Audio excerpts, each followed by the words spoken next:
Buenas tardes y bienvenidos a nuestra emisión de Noticias del Mediodía. Estaremos con ustedes hasta las 3:30 de la tarde. Ana Milena, buenas tardes. ¿Se acuerdan del joven Juan Esteban Moreno? Pues hoy se presentó un nuevo avance en ese caso. Ese fue el joven asesinado en la noche de Halloween por otros 2 jóvenes. Sí, Alejandra, en el momento en el que se iba a juicio contra ellos, se conoció que los 2 implicados en el crimen decidieron negociar con la Fiscalía. Es muy importante aclarar que aunque lleguen a un preacuerdo, los 2 enfrentarían penas mínimas de 20 años de cárcel. Aquí están los detalles de esa negociación. Se les planteó el mínimo de la pena. Con una fotografía de Jaime Esteban Moreno a su espalda, ubicada en su despacho, la fiscal Elsa Reyes asistió a la audiencia con todo listo para formular acusación formal contra Juan Carlos Suárez y Ricardo González. Ambos jóvenes son señalados de haberle propinado una brutal golpiza a Jaime Esteban Moreno en la madrugada del 31 de octubre, agresión que terminó cobrando su vida. Sin embargo, la audiencia fue suspendida tras una solicitud de la defensa de los 2 señalados, que manifestó su intención de aceptar responsabilidad por el asesinato a cambio de una reducción de la pena mediante un preacuerdo con la Fiscalía. Las defensas han tenido la intención de llegar a un acuerdo con la Fiscalía. Se han tenido varias conversaciones a nivel personal por este profesional del derecho en el despacho de la señora fiscal. Durante la audiencia, la Fiscalía confirmó que ya se encuentra tasada la pena para los 2 procesados en el marco de este preacuerdo, la cual podría estar alrededor de los 21 años de prisión para cada uno. Se les planteó el mínimo de la pena sobre el cual partiría la negociación y anoche sobre las 8 de la noche comunicaron su intención pues de llegar a un preacuerdo. De manera que considera esta delegada pues que no se ha hecho la socialización pertinente, no se han podido discutir exactamente esos términos del preacuerdo ni con los abogados bien ni con las víctimas. De manera preliminar, las víctimas del proceso han manifestado estar de acuerdo con la negociación, aunque piden que los alcances y condiciones del preacuerdo sean expuestos de forma clara y detallada. Por supuesto que aplaudo el preacuerdo, por supuesto que esto evita una revictimización a la familia Moreno Jaramillo, ayuda a la celeridad de la justicia y evidentemente los procesados tendrán su beneficio que claramente así lo indica la ley. Se espera que el próximo 18 de febrero un juez de la República avale el preacuerdo al que logren llegar las partes, lo que definirá el futuro judicial de los 2 procesados por la muerte de Jaime Esteban Moreno. En otros temas, tras el ataque con drones en el Plateado Cauca, las autoridades confirmaron la muerte de un joven y mientras que una niña permanece gravemente herida. La fuerza pública activó protocolos de seguridad, aseguró la zona y adoptó medidas para proteger a la población. Fernando Rojas, ¿cuáles son esas medidas? Buenas tardes. Stephanie, muy buenas tardes. Pues mire, como usted lo dice, la presencia de fuerza pública es una de las principales medidas, pero más que eso, hay unas conclusiones o unas peticiones muy importantes, una de ellas a la Fiscalía General de la Nación para que investigue de manera rápida qué fue lo que pasó ayer cuando un artefacto explosivo fue activado en medio de una manifestación generándole la muerte a un joven que fue identificado como Santiago González, de 22 años, y quien tenía un taller de mecánica ahí en el corregimiento de El Plateado. Esta situación pues ha generado una serie de desórdenes y de intentos de disturbio que han sido controlados por la fuerza pública. Mientras tanto, se está a la espera de cómo avanza la salud de la pequeña de 8 años que resultó herida en medio de este artefacto explosivo que explotó, valga la redundancia, ahí en el Parque Central de El Plateado. ¿Qué fue lo que pasó y cómo ha venido sucediendo toda esta situación desarrollándose en el corregimiento del Plateado? Se lo contamos a continuación. Aunque el día transcurre en calma en El Plateado, las últimas horas fueron de violencia y confusión. La activación de un artefacto explosivo en medio de una protesta que buscaba respuestas de la policía por un doble homicidio el fin de semana generó intentos de disturbio que fueron controlados por la fuerza pública, utilizando gases lacrimógenos y granadas de aturdimiento. En medio de estos hechos, una persona murió. Pues desgraciadamente comienzan a haber afectaciones hacia los civiles, unos ataques con drones hacia los civiles. Entonces necesitamos esclarecer qué está pasando, quién está atacando en este momento al pueblo. Las personas muertas el fin de semana fueron identificadas como Rawin Isaac Brizuela, ciudadano venezolano que llevaba 6 años en el plateado y se dedicaba a la venta de carne, así como Juan Emilio Balaguera, quien tenía un taller de mecánica. No pueden ser ver que fuesen de pronto de algún actor armado porque eran muy reconocidos en el territorio.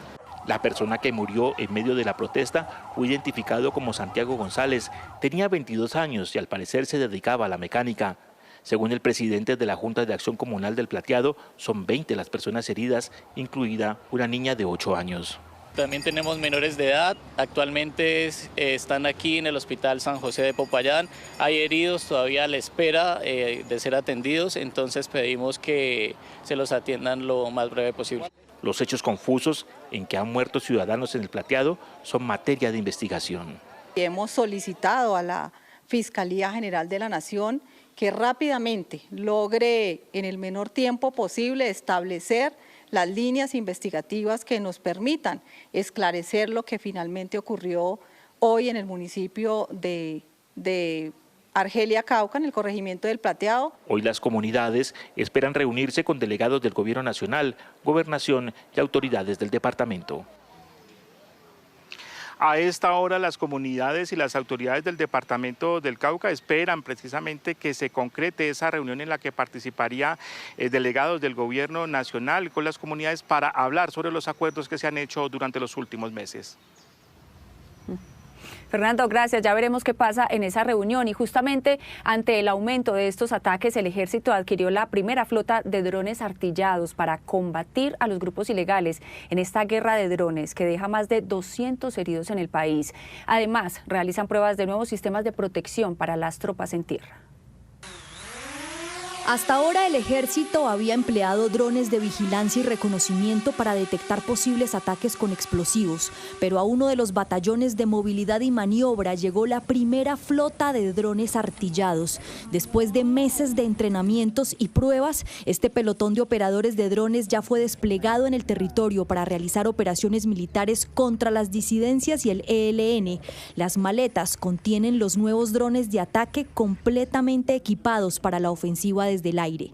Estos drones artillados ya tienen el mecanismo para sujetar granadas de mortero de 60 milímetros y liberarlas hasta a 30 metros de altura y con un radio de afectación de 20 metros. El ejército ahora ataca con el mismo método que hoy emplea la guerrilla, pero bajo los principios de la guerra y el DIH, al ser drones que con su tecnología permite atacar objetivos con precisión. Según fuentes militares, el ejército ya ha tenido resultados con estos equipos en operaciones contra campamentos y vehículos armados de los grupos ilegales. A esta nueva apuesta se suman estas mallas antidrón. Fuentes le confirmaron a Noticias Caracol que aún están en periodo de prueba. Son redes industriales como las que emplean Rusia y Ucrania en la guerra, que detienen las granadas lanzadas desde el aire y que en Colombia están siendo instaladas en trincheras y bases para verificar su efectividad en la protección de las tropas. Según el gobierno nacional, 58 civiles y uniformados han sido asesinados en los más de 400 ataques con drones que han hecho los grupos ilegales desde el 2024, que se registró el primer hecho,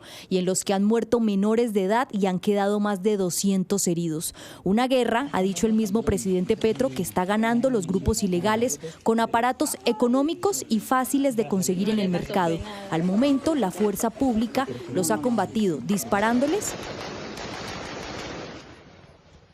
y tratando de inhibir su señal hasta derribarlos con los sistemas antidrones. Sin embargo, inteligencia militar reveló que los grupos ilegales ahora pueden evadir los bloqueadores de señal con el empleo de drones con fibra óptica como estos, para mantener el mando del dron todo el trayecto a través de un cable y ejecutar ataques con explosivos sin que las señales de control sean interceptadas o bloqueadas por los sistemas antidrones de la fuerza pública. Ante el panorama tan cambiante de la guerra de drones en Colombia, el Ministerio de Defensa adelanta el proyecto Escudo Antidrones con un costo de 6,2 billones de pesos para proteger el espacio aéreo. 12 del día, 41 minutos. Comerciantes de Maicao, en La Guajira, cerraron sus negocios para exigir la liberación de un tendero secuestrado desde el pasado sábado. Las autoridades informaron que ya fueron identificadas 2 personas que, según investigaciones, participaron en ese caso. Vamos en vivo con Luis Ipuana. Luis, ¿qué detalles se conocen sobre el secuestro?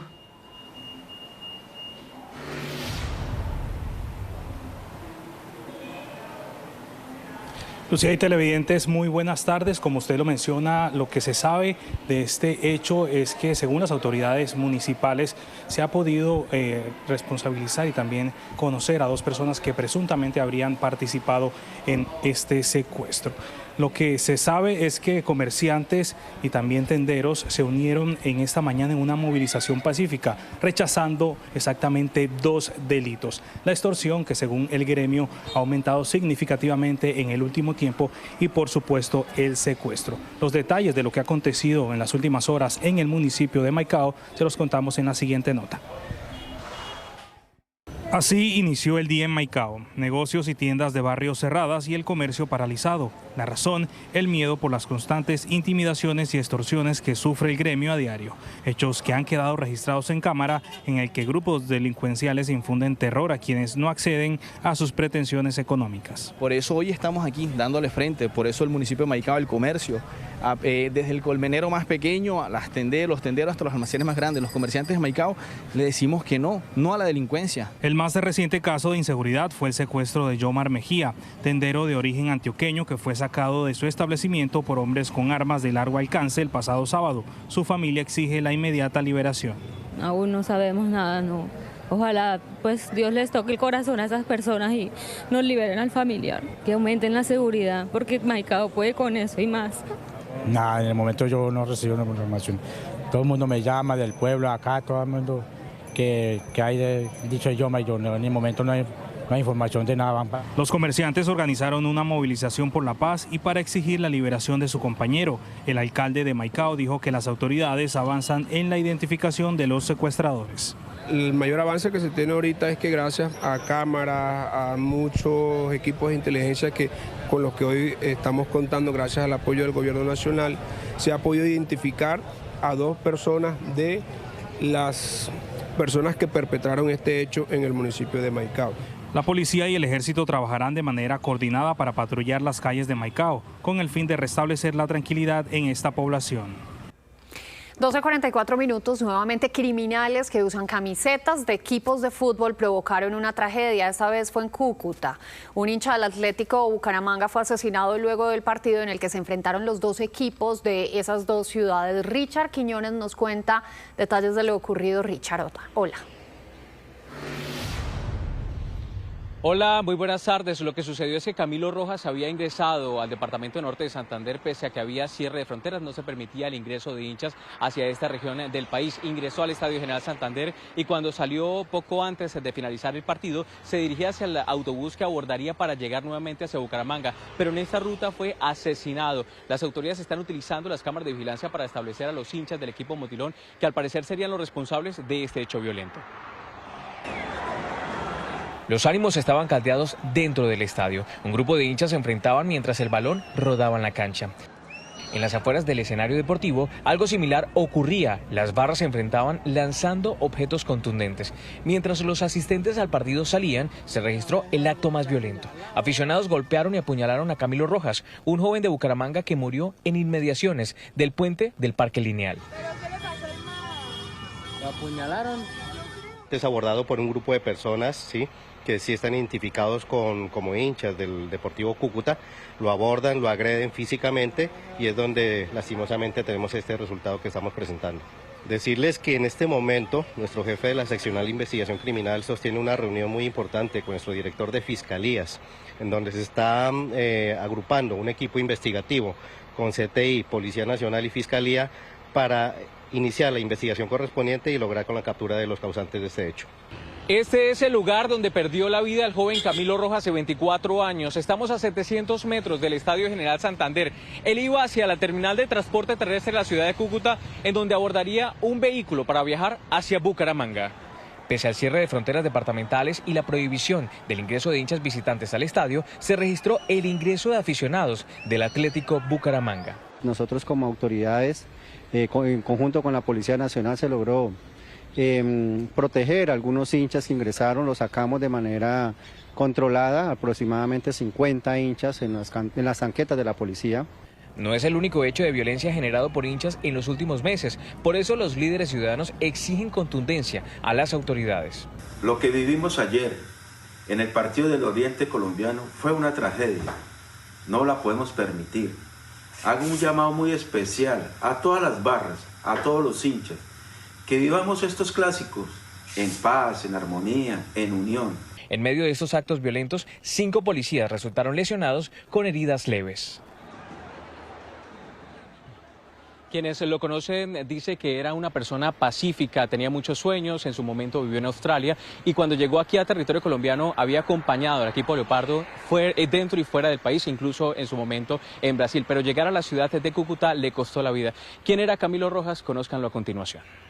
Solo me faltan 4 estadios. Camilo Andrés Rojas Rey tenía 24 años, era un joven lleno de sueños, con toda una vida por delante. Hincha fiel del Atlético Bucaramanga desde muy joven, una pasión que lo acompañó dentro y fuera del país y que lo llevó ayer hasta Cúcuta, así como antes lo había llevado a Brasil en la Copa Libertadores. Él estudiaba veterinaria, le encantaba mucho lo que eran los sistemas de producción, él decía que se quería que fuera su sueño, tener una granja con muchos animales. Siempre fue una persona bastante juiciosa en la universidad. Camilo estaba a punto de graduarse como médico veterinario y zootecnista de la Universidad Cooperativa de Colombia. Amaba viajar y pese a su corta edad ya había conocido países como Australia, Francia e Indonesia. Sus allegados lo recuerdan como un buen amigo, un joven solidario y soñador, con proyectos como realizar voluntariado fuera del país. En la ciudad hay tristeza por este hecho. Lo que debía ser una fiesta del fútbol terminó siendo una tragedia para uno de los hinchas del Atlético Bucaramanga. Toda mi solidaridad con los familiares de este joven bumangués, asesinado por ciertos muchachos que se esconden detrás de un barrismo para justificar la violencia y empañar el deporte. Las autoridades en Bucaramanga pidieron la captura del responsable de manera inmediata. Hoy sus sueños fueron truncados en un hecho lamentable. En Bucaramanga una familia llora la pérdida de un hijo, un hermano, un tío, mientras esperan que se haga justicia. Ante las peleas y desmanes entre grupos de hinchas que dejaron un muerto y varios heridos tras el partido entre Cúcuta y Bucaramanga, ¿qué medidas hacen falta para detener la violencia en el fútbol? Los leemos en @NoticiasCaracol. 12 de la tarde, 49 minutos. La Fiscalía informó que abrió investigación contra el ex ciclista Lucho Herrera y su hermano por su presunta participación en la desaparición de 4 ciudadanos en Fusagasugá. Además, fueron citados a indagatoria el próximo mes de febrero.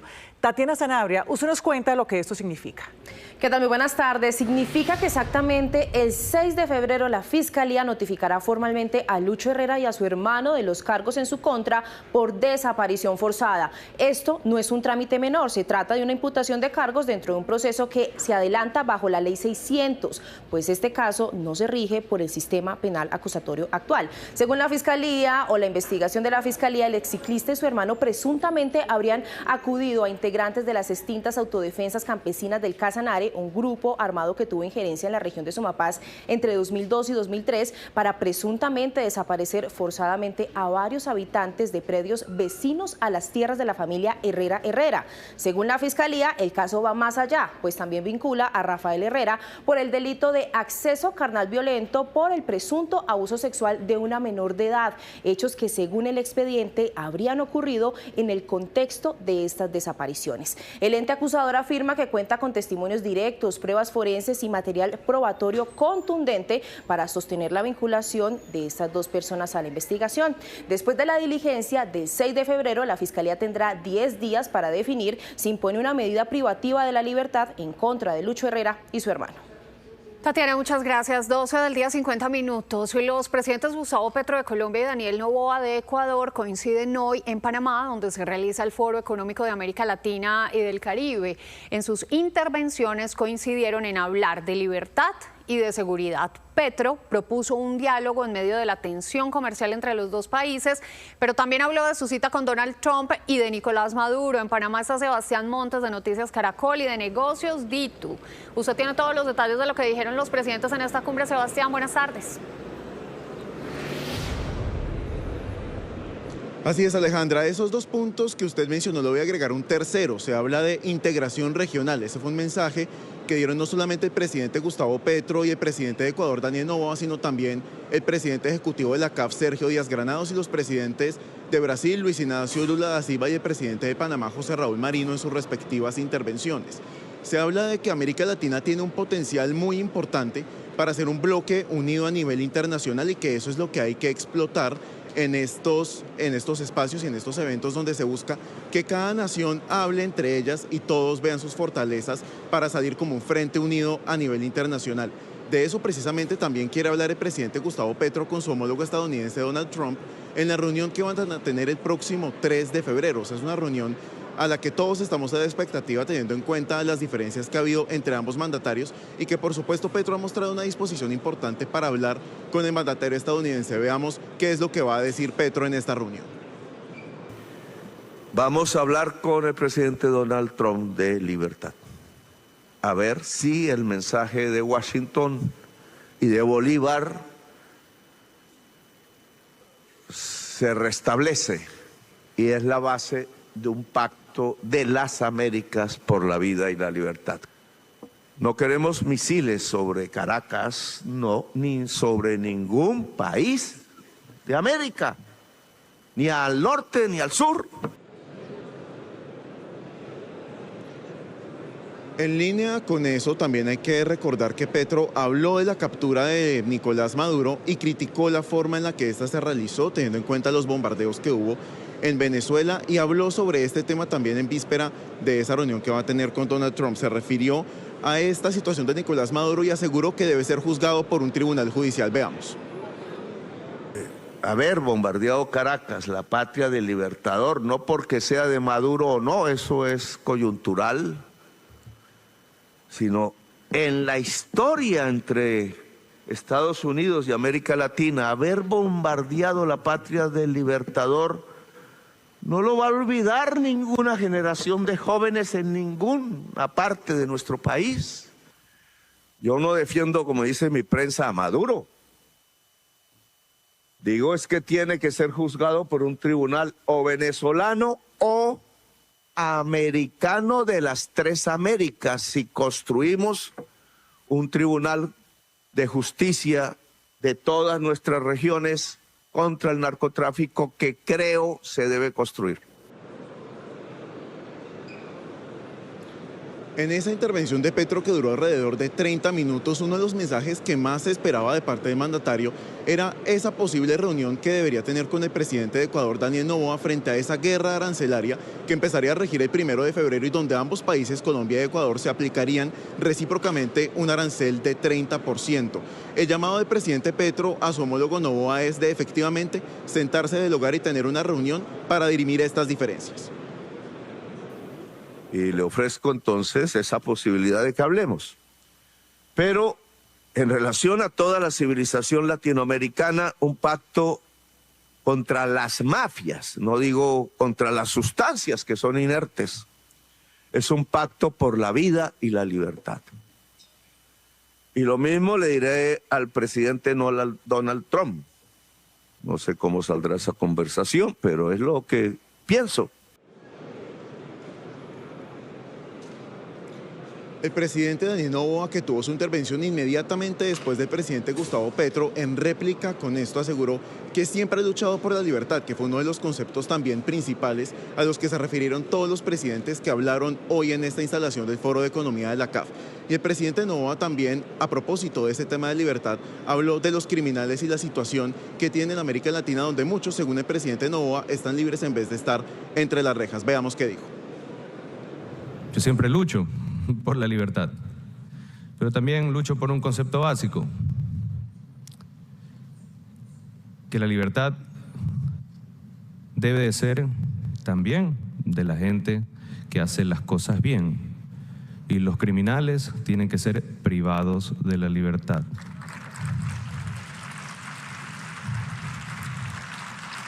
Porque darle libertad a los criminales le resta libertad a todos los que luchamos por hacer las cosas bien. Y a los criminales, tratarlos como criminales, porque se pasean a veces entre país y país, haciendo desmadres y afectando la paz de cada uno de nosotros.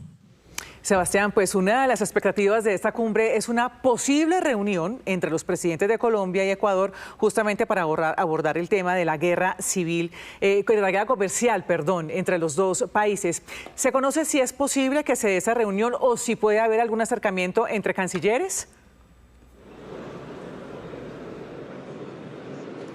Sería posible, Ana Milena. Hay que tener en cuenta que la canciller de Ecuador, Gabriela Sommerfeld, está presente en esta cumbre y tiene un panel dentro de la agenda que será mañana hacia las 10, 11 de la mañana. Esperamos que hable en ese panel y que también, teniendo en cuenta que las delegaciones de los gobiernos están acá, haya una reunión. De momento, según la agenda oficial del presidente Gustavo Petro, tiene reuniones confirmadas con Brasil, Guatemala y Panamá. De Ecuador, de momento no se ha confirmado nada, pero la expectativa es, de acuerdo con estas declaraciones que dieron los mandatarios en esta inauguración de la CAF, que efectivamente haya esa reunión, porque hay que tener en cuenta que este foro va hoy y mañana, termina el jueves 29 de enero, y eso pues hace que la premura de esta reunión sea necesaria, teniendo en cuenta que el domingo 1 de febrero entrarían en vigor estos aranceles de 30% recíprocos entre cada país. Si pues esta reunión no se da y si no hay esta discusión o este consenso al que deberían llegar los mandatarios de Colombia y Ecuador para dirimir esas diferencias y por supuesto evitar que estos aranceles se apliquen. También, Ana Milena, les quiero recordar este pronunciamiento del presidente ejecutivo de la CAF, Sergio Díaz Granados, que por supuesto hizo un llamado a tener en cuenta los potenciales que tiene América Latina y de ir como un frente unido. A propósito de estas diferencias entre Colombia y Ecuador, el presidente Díaz Granados mencionó que es muy importante que América Latina conozca esos potenciales, ese potencial que tiene para ir como un frente unido hacia el mundo y así rescatar lo que puede ofrecer América Latina a nivel global. Veamos. Los problemas que recorren y maltratan a la región encontrarán sus respuestas a partir de una acción colectiva que privilegie el bienestar y convoque por encima de las diferencias ideológicas. Nuestra fuerza como región está en la unidad y está en la cooperación, y por esa razón fortalecer la integración más que una aspiración es un imperativo estratégico. Es integración para crecer, es integración para irrigar la prosperidad, es integración para materializar todo nuestro potencial colectivo.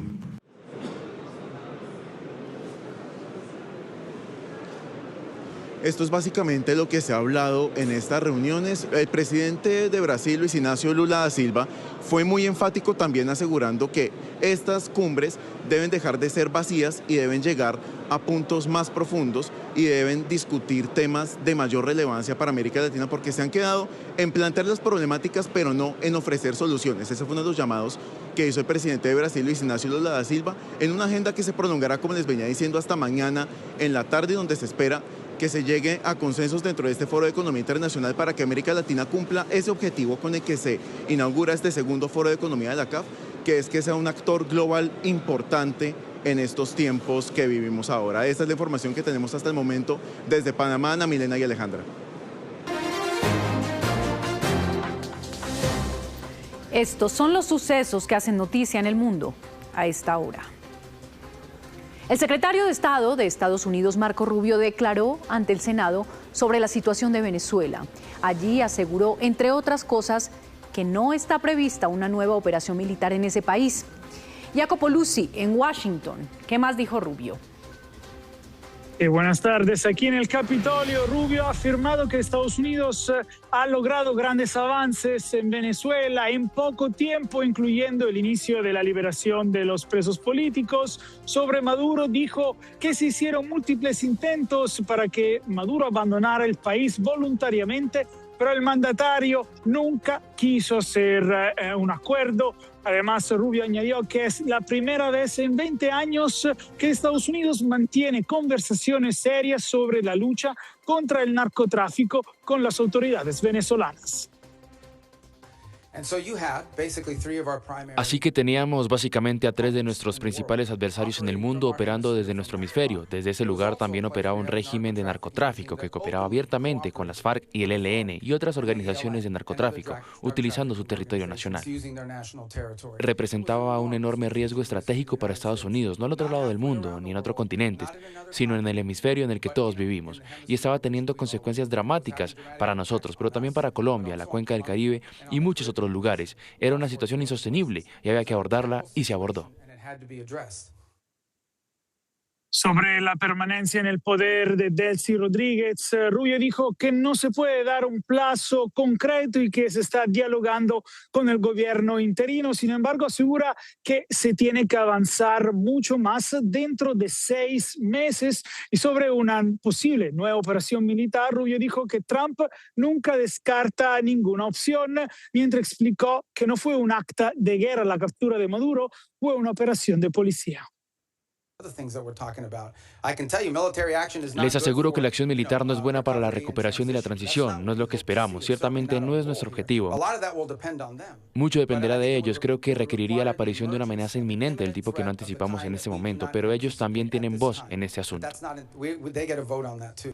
Jacopo, versiones periodísticas aseguraban que Rubio haría hoy una especie de ultimátum a Delcy Rodríguez diciéndole que podía correr incluso la misma suerte de Nicolás Maduro. ¿Eso pasó? El tono parecía más conciliador. De hecho, nos quedamos todos sorprendidos porque en el borrador, en esta nota que había circulado ayer noche, el tono era más desafiante, más agresivo. Se hablaba de si Delcy Rodríguez no iba a cooperar, otra opción a operación militar. Y esto no ha pasado. De hecho, cuando se ha hablado de una opción militar, Rubio aclaró que solo si era la última opción. Es muy probable, y me lo confirman mis fuentes, que la voluntad es de no escalar la tensión con amenazas, y de hecho lo que hemos escuchado hoy en el Senado es un Rubio completamente diferente a lo que hemos escuchado en los últimos días. Y recordamos que ahora en este momento se va a reunir con María Corina Machado en el Departamento de Estado. Será una reunión a puerta cerrada. Sin embargo, el equipo de Machado ha dicho que esta es la demostración que Estados Unidos quiere Machado, quiere la oposición dentro de la transición política en Venezuela. Regreso contigo. Jacopo Luzzi, muchas gracias por el reporte en Washington. Por su parte, la presidenta interina de Venezuela, Delcy Rodríguez, anunció que su gobierno ha logrado desbloquear activos de la República Bolivariana en Estados Unidos y que mantiene canales de comunicación directa con el presidente Donald Trump y con el secretario de Estado Marco Rubio. Durante un acto en Caracas, la presidenta encargada Delcy Rodríguez dijo que Venezuela podrá contar nuevamente con recursos que permanecían bloqueados en Estados Unidos. Estamos estableciendo una agenda de trabajo y en el marco de esa agenda de trabajo nos encontramos desbloqueando recursos de Venezuela que pertenecen al pueblo de Venezuela, los estamos desbloqueando y va a permitir que podamos invertir recursos importantes en equipamiento para los hospitales. Agregó que mantiene un diálogo directo con el presidente Donald Trump y con su secretario de Estado Marco Rubio. A partir del 3 de enero del presente año, hemos planteado que nuestras diferencias y que nuestras divergencias sean resueltas a través del diálogo diplomático, de la conversación política entre autoridades de un país y de otro país. Justamente Trump dijo este martes que tiene una muy buena relación con la encargada del gobierno venezolano, quien recientemente declaró que no acepta órdenes externas. Este martes también estudiantes universitarios confrontaron a la mandataria encargada Delcy Rodríguez mientras ella realizaba un recorrido por la Universidad Central de Venezuela. En toda la liberación política. Hay más de 200 jóvenes presos políticos en este país. Rodríguez respondió que su gobierno está trabajando por la convivencia democrática y encaró al joven a que la dejara hablar. Y ante la insistencia de los estudiantes para liberar a los presos políticos, Rodríguez optó por retirarse del lugar. El presidente de Brasil, Luis Ignacio Lula da Silva, también se pronunció sobre Venezuela. A su llegada a Panamá para asistir al Foro Económico de América Latina y el Caribe, del cual acabamos de hablarles, pidió a Estados Unidos que respete los intereses democráticos y que permita a los venezolanos encontrar sus propias soluciones. La solución para el pueblo venezolano la encontrará el propio pueblo. No será Brasil, no será Estados Unidos, será Venezuela. Y debemos ser pacientes y ayudar al pueblo venezolano a hacerse cargo de su propio destino. Es importante que el presidente Trump permita a Venezuela salvaguardar su soberanía y proteger sus intereses democráticos. A la 1:06 p.m, volvemos al panorama nacional.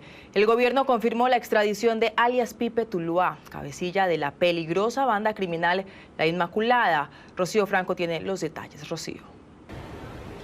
El gobierno nacional acaba de confirmar la extradición de Andrés Felipe Marín, alias Pipe Tuluá, líder de la banda delincuencial de La Inmaculada. Ha señalado el gobierno que se le han garantizado todos sus derechos hasta el momento e incluso se ha referido al tema de la paz, que aunque se hicieron unos acercamientos exploratorios, él no ha sido vinculado como gestor y por lo tanto procede la cooperación a nivel de la extradición. Al respecto se ha referido el ministro de Justicia. Le queda un recurso que seguirá en trámite, pero pues a estas alturas yo creo que difícilmente se encontrarán argumentos jurídicos que cambien la decisión del gobierno a propósito de su extradición. Ha señalado el gobierno a través del Ministerio de Justicia que deben permanecer los mecanismos para que alias Pipe Tuluá comparezca a la justicia en los procesos pendientes que tiene. Tiene 2 juicios con respecto a la extorsión y a homicidios y también 11 indagaciones.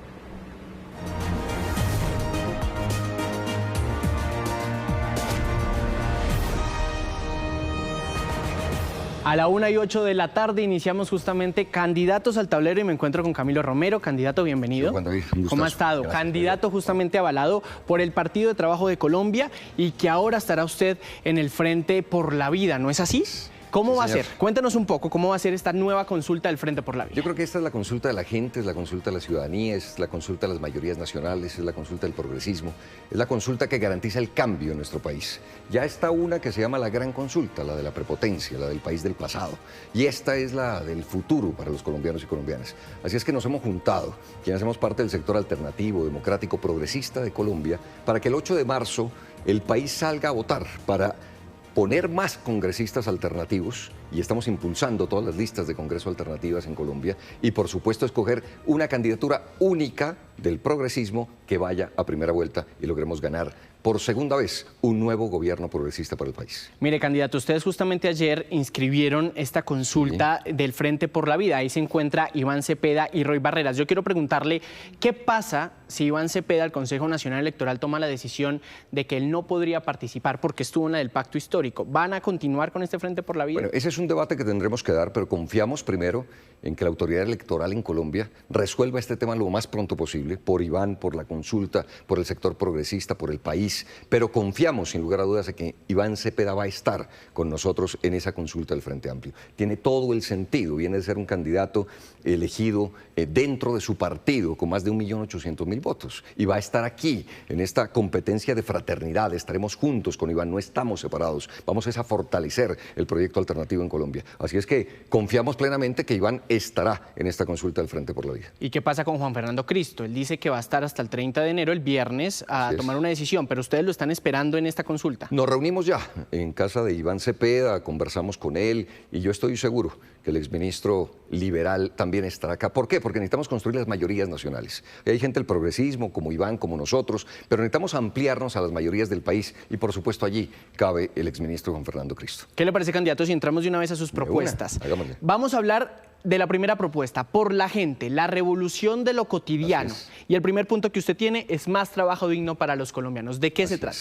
Bueno, se trata de algo que es muy importante. Creo que en un gobierno progresista quien avanza es el país. Pasó con Lula en Brasil, sacó a 30 millones de personas de la pobreza. Pasó en México con Andrés Manuel López Obrador, 13 millones sacaron de la pobreza en México. Y en Colombia vamos 2.600.000. Es decir, esta posibilidad de más trabajo digno para los colombianos y colombianas, ver esa felicidad de los soldados celebrando porque les llega al fin un salario digno, a los médicos internos, los jóvenes que están allí haciendo sus prácticas en los hospitales y en las clínicas, recibiendo un salario digno, a los bachilleres de policía. Esto significa, por supuesto, cambiarle la vida a la gente. De eso se trata. Entonces, más trabajo digno para los colombianos y colombianas significa seguir profundizando esa reforma laboral, que se nos quedaron varios sectores por fuera. Por ejemplo, los transportadores de carga y de pasajeros. Sí. Por ejemplo, todo el sector cultural de Colombia, que es tan importante y tan valioso. Eso para darle una idea. Necesitamos avanzar en la formalización de aquellos que tienen contrato de prestación de servicios, pero que tienen finalmente finalmente unos horarios, que tiene unas tareas y unas metas por cumplir, que no pueden seguir allí. Entonces, eso tiene que ser un compromiso irrestricto. Creo que lo que resume, lo que sintetiza un gobierno alternativo y progresista es la defensa, el cuidado, la protección de los derechos de la gente y de la vida. ¿Qué va a pasar con los empresarios en este punto? Todo el apoyo, todo el acompañamiento, les está yendo muy bien. Si a alguien le va bien en Colombia hoy son los empresarios. Vimos ya al presidente del Grupo Éxito diciendo vamos a abrir Carulla en Kennedy, en Bogotá. Eso no se había visto nunca antes. Aquí yo creo que necesitamos llegar a un punto de sensatez. Antes lo que nos decían los viejos gobiernos era le va bien a la economía, pero al país no. Hoy podemos decir, le va bien a la economía, le va bien a los empresarios, a los gremios, hay que darles todas las garantías, hay que generar riqueza. Eso me lo decía Pepe Mujica, fui amigo de él y me decía, Camilo, toda la garantía para los empresarios, pero por primera vez, lo que nunca se había dado en Colombia, garantía para los trabajadores, para la gente, para el pueblo colombiano. De eso se trata. Segundo tema, sustitución voluntaria de cultivos ilícitos. Aquí usted habla, por supuesto, que esa es la primera estrategia de erradicación de los cultivos en Colombia. Mire usted que hablamos es de la revolución de lo cotidiano, y lo cotidiano es lo que la gente necesita para poder vivir, lo mínimo, lo básico, lo elemental, y eso lo garantiza un gobierno progresista. En este punto nos estamos metiendo en algo que es fundamental, lo hicimos en el departamento de Nariño. En Nariño logramos, en nuestra gobernación, que Nariño deje de ser el territorio con más coca del país y Tumaco el municipio con más coca de Colombia.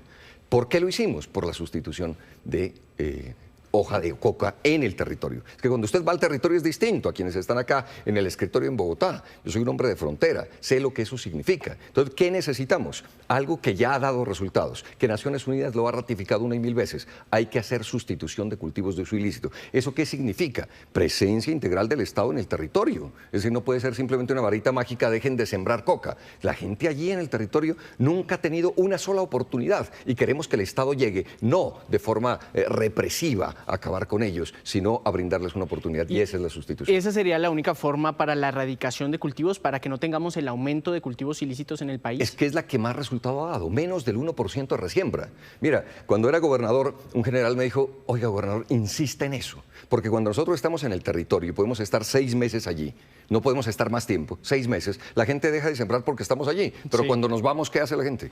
Pues volver a sembrar. Entonces, por eso necesitamos presencia integral del Estado en el territorio. Claro. Siguiente tema, participación de mujeres en corporaciones públicas, paridad, justamente para cargos públicos. Así es, la política cambió. Cambió en Colombia, cambió en el mundo y por supuesto se necesita la participación de las mujeres. Hay un ejemplo concreto, más allá de discursos, más allá de que sí, la mujer debe estar, en concreto, el pacto histórico nos dio un ejemplo contundente. Hizo unas listas en donde la mitad de elegidos son hombres y la mitad son elegidas mujeres. Sí. Eso es contundente. Entonces, queremos promover eso en una reforma política para que las mujeres, independientemente del partido en el que estén, en esos cargos de representación en los legislativos, en el Congreso, en asambleas, en consejos y demás, puedan tener la posibilidad de ser representadas al menos con la mitad. Y eso es lo que garantizaría el acceso de las mujeres a la participación política, digo de manera efectiva, porque de discursos hay mucho. Sí, claro. Candidato, yo no quiero dejar de pasar este punto de por la gente, la revolución de lo cotidiano, porque tenemos a Margarita Ariza en Barranquilla, mírela, usted está ahí atrás suyo, en donde ella tiene, por supuesto, una situación de los servicios públicos allá. Margarita, hágale la pregunta al candidato. Doctor Camilo, buenas tardes. Uno de los problemas que afecta a los habitantes del departamento del Atlántico, de Magdalena y La Guajira son las tarifas del servicio de energía, que sigue afectando el bolsillo de los usuarios. A esto se le suma la incertidumbre de lo que pueda pasar con la empresa Aire. Desde que fue intervenida por el gobierno nacional, 4 agentes interventores han pasado por allí. Usted como presidente, ¿qué haría para seguir bajando las tarifas? ¿Qué va a pasar con la empresa Aire? ¿Usted la liquidaría o le inyectaría recursos? ¿Y de dónde vendrían esos recursos? Bueno, Margarita, gracias. Primero, conocemos la realidad de lo que significan nuestras regiones. Digo, soy un hombre de región, sé lo que vive el ciudadano y ciudadana en nuestra región Caribe, sobre todo. A Margarita que me quite el doctor para que estemos mejor. Pero lo cierto, Margarita, es que, a ver, aquí necesitamos, y creo que este es el dilema fundamental de la discusión de lo público y lo político en Colombia y en el mundo. O nos vamos por quienes nos proponen solo codicia, o nos vamos por la defensa de la vida y de la gente. Entonces son 2 criterios completamente opuestos. Y ese es el dilema que tiene el país, y eso es lo que algunos llaman la polarización en Colombia. Finalmente creo que es un ejercicio democrático válido para que la gente entienda.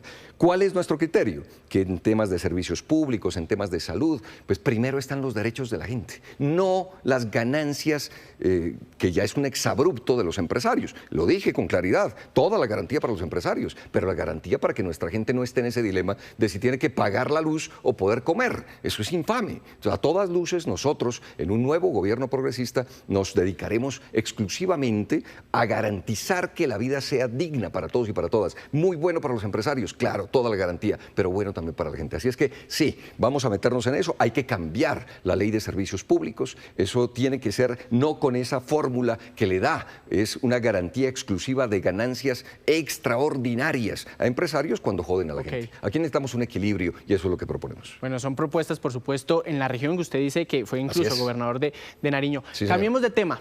Vamos a hablar ahora del siguiente tema, por el ambiente y los animales. El primero, transformar el Ministerio de Ambiente. ¿Cómo piensa usted transformar el Ministerio de Ambiente? ¿Por qué? Y lo voy a ligar de una vez con esta siguiente, que dice crear el viceministerio por los derechos de los animales. Usted puede rayar, tachar, no hay problema. Ah, bueno, chévere. Entonces, digamos, ya hicimos un trabajo anterior que decimos por la gente, la revolución de lo cotidiano. 2, este es un bloque de propuestas nuestras que tiene que ver con la defensa de los derechos ambientales y la defensa de los derechos de los animales. Es decir, hoy hay una nueva ciudadanía. Hoy muchas familias en Colombia pueden no tener hijos, pero tienen a sus peluditos en casa. Y va más allá, no solo en el tema de la protección de los derechos de animales domesticados, también tiene que ser la protección del derecho de los animales silvestres o de los mal llamados de producción. Aquí lo que se requiere necesariamente en este nuevo mundo y en nuestra nueva vida es transformar este Ministerio de Ambiente para que tenga un solo enfoque. ¿Cuál es el enfoque que nosotros proponemos? Debe ser el Ministerio de la Protección, debe ser el Ministerio de la Restauración. O sea, ¿le cambiaría el nombre? Sí. A Ministerio de la Protección. De Ministerio de Ambiente y Desarrollo Sostenible lo llamaríamos el Ministerio de la Naturaleza, porque su enfoque debe ser el de la protección. Hay otros ministerios dedicados, por supuesto, a la generación de riqueza, a la producción y demás en nuestro país, que es muy necesaria para que Colombia sea un país viable, pero también necesitamos cuidar lo más sagrado que tenemos, que es la vida, que es el agua, que es el ambiente, que son los animales. Y este será un ministerio destinado a eso, a la protección, a la garantía de los derechos de los animales. Usted tocó un tema también muy importante y yo me quiero ir justamente a Villavicencio, porque habla del reconocimiento constitucional del agua y la naturaleza. Mire, ahí se encuentra justamente nuestro periodista Sneider. Sneider, lo está escuchando el candidato. Candidato, buenas tardes. Sneider Rico le saluda desde Villavicencio. Una de las principales problemáticas que tiene y afronta la ciudad es que solo tiene un acueducto, una sola línea de captación o fuente de captación que abastece a casi toda la ciudad. ¿Y qué sucede? En verano, cuando se baja el nivel del río, pues a veces pasa turnos por racionamiento. Y en invierno, como lo que pasó hace 8 meses, se llevó una avalancha, parte de la línea de aducción que abastece la ciudad y estamos con racionamiento de agua incluso por turnos hasta de una semana hace 8 meses. Los candidatos proponen presidenciales nuevos acueductos, nuevas fuentes alternas, pero ninguno, incluso el actual presidente, lo ha cumplido. ¿Cuál es su propuesta para brindarle nuevamente acueducto? No solo a Villavicencio, a los municipios del Meta que también carecen de esta situación y a los del país. Bueno, Sneider, un gustazo saludarlo a usted, a todos los amigos y amigas en el departamento del Meta. Sabemos de esta dificultad, lo recuerdo desde aquella campaña del exalcalde Felipe Harman. Ya estaba absolutamente evidente la problemática del agua en el Meta. Y es una problemática en todo el país, no solo en ese departamento. Hay territorios en los que ni siquiera llega agua potable en nuestro país. Por eso este reconocimiento constitucional del agua y la naturaleza, que además aquí nos falta agregarle que debe ser un bien incluso de seguridad nacional para nuestro país, es meterle todo el énfasis, toda la voluntad y la dedicación de un gobierno a garantizar el agua para la vida de los colombianos y colombianas. Y allí, en este reconocimiento constitucional, lo que tenemos que hacer es una reforma a la Constitución. La Constitución es del 91, se nos quedó corta frente a los nuevos tiempos y a los nuevos derechos de la gente y la ciudadanía. Y por supuesto esos derechos deben ser replicados, decíamos antes, a los animales y por supuesto a los derechos de la naturaleza. Y el agua como el bien sagrado más importante. Creo que hemos visto todos en noticias lo que pasa con Groenlandia, ese territorio, todo lo que tiene y cómo se convierte hoy en un escenario de disputa. Colombia es el segundo país más biodiverso del mundo. ¿Qué tenemos que hacer? Cuidar nuestra Amazonía. Pero no se va a quedar, solamente, candidato, no se va a quedar en las promesas que tiene, o sea, porque lo decía Snyder, estamos hablando de que muchos han dicho... Yo eso quiero contarles, que ya fui gobernador.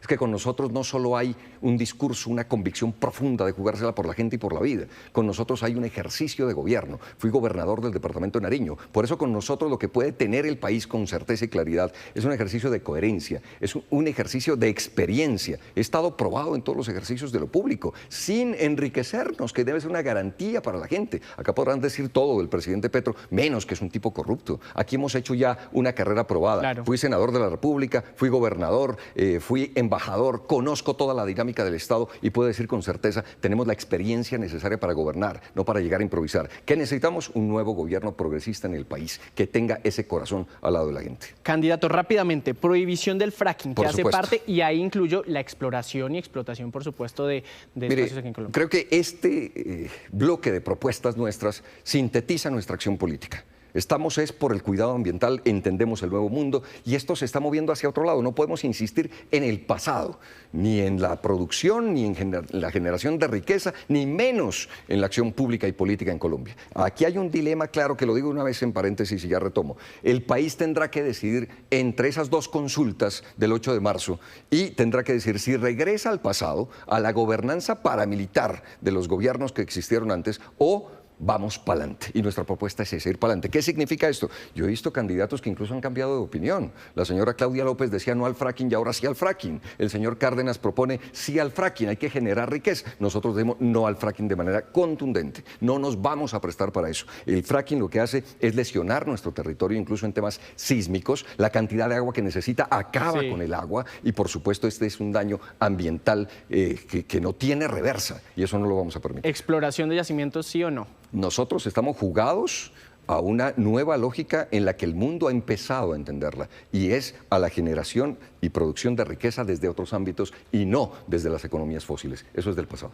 Perfecto. Vamos rápidamente entonces por un nuevo gobierno. Resúmame estos 4 puntos de acá. Ahora hablamos de cambios en la elección, reformar ley de contratación. ¿De qué se trata este proyecto? Entonces, como ven, vamos con bloques de propuestas. El primero es por la gente, el segundo es por la vida, por el ambiente, por los animales. Y este tercer bloque es un nuevo tipo de gobierno. ¿Qué le proponemos a Colombia? Un nuevo gobierno progresista. Y esto significa cambiar las reglas del juego. Ya lo hicimos en el departamento de Nariño. Fuimos el primer y único gobierno abierto de Colombia, transparente, participativo, colaborativo, reconocimiento de Naciones Unidas. Es decir, tenemos la experiencia para que sea la ciudadanía la protagonista y no los actores politiqueros en el país. Darle ese poder a la gente, que en una aplicación de su celular pueda tener el control de su gobierno, cuánto dinero hay, cuánto se va a cada una de las distintas dependencias, cuánto gana el último de los contratistas del Estado. Eso debe estar abierto a todos. Y parece una propuesta o una promesa al futuro. No, lo hice hace 10 años. Exactamente, el 15 de enero de 2016 lanzamos la primera herramienta de gobierno abierto cuando fui gobernador del departamento de Nariño. No estoy improvisando, ya lo hicimos y eso tiene que tenerlo hoy con más tecnología la gente y la ciudadanía. Y hay que hacer unos cambios que son sustanciales en la política de esa vieja manera de hacer política. Y este es el primero, cambios en la elección de fiscal, contralor y procurador. ¿Qué significa? En Colombia, ¿quiénes eligen al fiscal, al contralor, al procurador? La mayoría de sinvergüenzas congresistas de este país. Y eso es inaudito, porque si bien es cierto hemos venido ganando espacio con congresistas alternativos, sigue siendo mayoría el otro sector, que trabajan por proteger lo suyo, proteger lo propio. Y nosotros decimos, no puede ser esa rosca del poder, que eligen fiscal, contralor, procurador y se devuelven favores. ¿Y cómo entre sería ellos esa elección? Y se tapan. Tiene que ser necesariamente de una participación pública abierta de convocatoria y de una entidad responsable, seria, que le dé garantías al país para que sea por méritos en Colombia, que se pueda escoger a estos funcionarios para que tengan la independencia necesaria de actuar en el país y no del tapen que han usado desde siempre, o que incluso en épocas del nefasto Néstor Humberto Martínez se usaba el aparato del Estado como un aparato criminal para perseguir a la oposición. Eso no puede volver en Colombia. Mire, candidato, se nos está acabando el tiempo. Quiero pasar a este espacio vecino que es supremamente importante. Me tiene tiene que contestar sí o no. Y Listo. si quiere yo le ayudo a tachar. ¿Tendrá relaciones con Delcy Rodríguez y el gobierno interino de Venezuela? Sí, lo vieron ustedes en la noticia anterior, hasta Trump tiene esas relaciones. ¿Presentará una nueva reforma tributaria? Aquí hay que ser absolutamente claros con el país, necesitamos recursos, pero todo debe hacerse con base en un sistema tributario progresivo. ¿Qué significa? Que quien más tiene, más aporta para poder construir una sociedad viable. O sea, no sí a habrá. las reformas tributarias del pasado, sino a reformas tributarias para que empresarios, gente que ya tiene un nivel de conciencia, pueda acompañarnos ellos aportándole al país. Le puse ahí un puntico para la aclaración para que usted da. Que no es para la gente y para el pueblo los impuestos, sino para quienes más tienen. ¿Promovería una asamblea constituyente?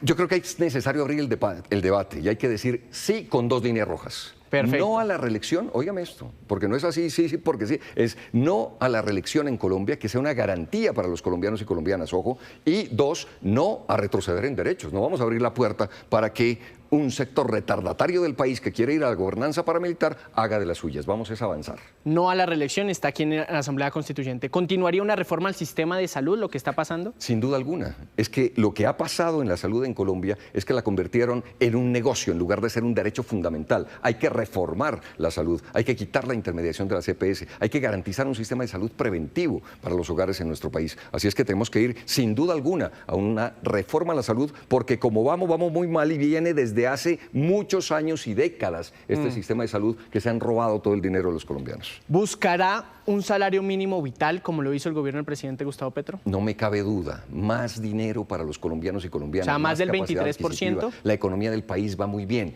Necesitamos evaluarlo en su momento, pero por supuesto con nosotros es la garantía de un salario mínimo vital para los colombianos y colombianas. De eso se trata. Porque además se cayeron los mitos de la derecha en Colombia. Nos dijeron una y mil veces mentiras, que si se incrementaba el salario mínimo iba a caer el desempleo. Falso. El desempleo... Perdón, que iba a aumentar el desempleo, decían ellos, ¿no? Que íbamos a tener mucho desempleo. Absolutamente falso, Juan David. ¿Qué ocurrió? Tenemos el desempleo más bajo en 21 años. Tenemos la inflación estancada en el 5.1%. Es decir, la economía del país va bien y le va bien a los gremios y a los empresarios. Pero por primera vez, insisto, le va bien a la gente, que es lo que queremos. ¿Sí o no? ¿Considera que la acción militar de Israel en Palestina es un genocidio?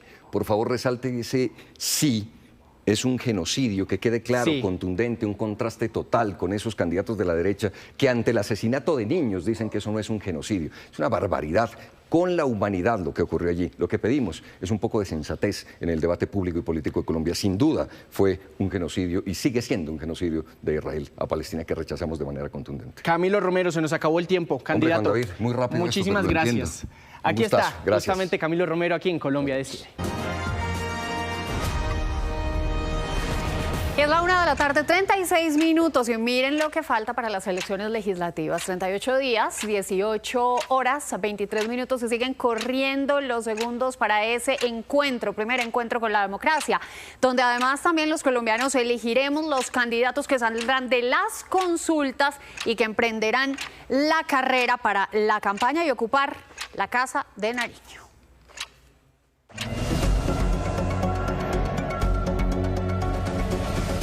1:37 p.m. Arrancamos el radar de la política hoy con lo que está pasando en Medellín, más específicamente en la Plaza Botero, donde el candidato Abelardo de la Espriella recibió el respaldo de Creemos, el partido político del alcalde de Medellín, Federico Gutiérrez. Esto se viene cocinando desde hace un par de semanas en conversaciones que incluyen al alcalde de Barranquilla, al alcalde Char, pero hoy finalmente se concretó, primero en este encuentro que ven aquí, un evento privado con los candidatos al Congreso, concejales y diputados de ese partido. Allí en la foto veíamos entonces a Juliana Gutiérrez y José Miguel Zuluaga, hermana y primo del alcalde Gutiérrez. Pero vámonos directamente a la Plaza Botero, donde se hizo el anuncio oficial. Allí está Mariana Rodríguez con todos los detalles. Mariana, adelante.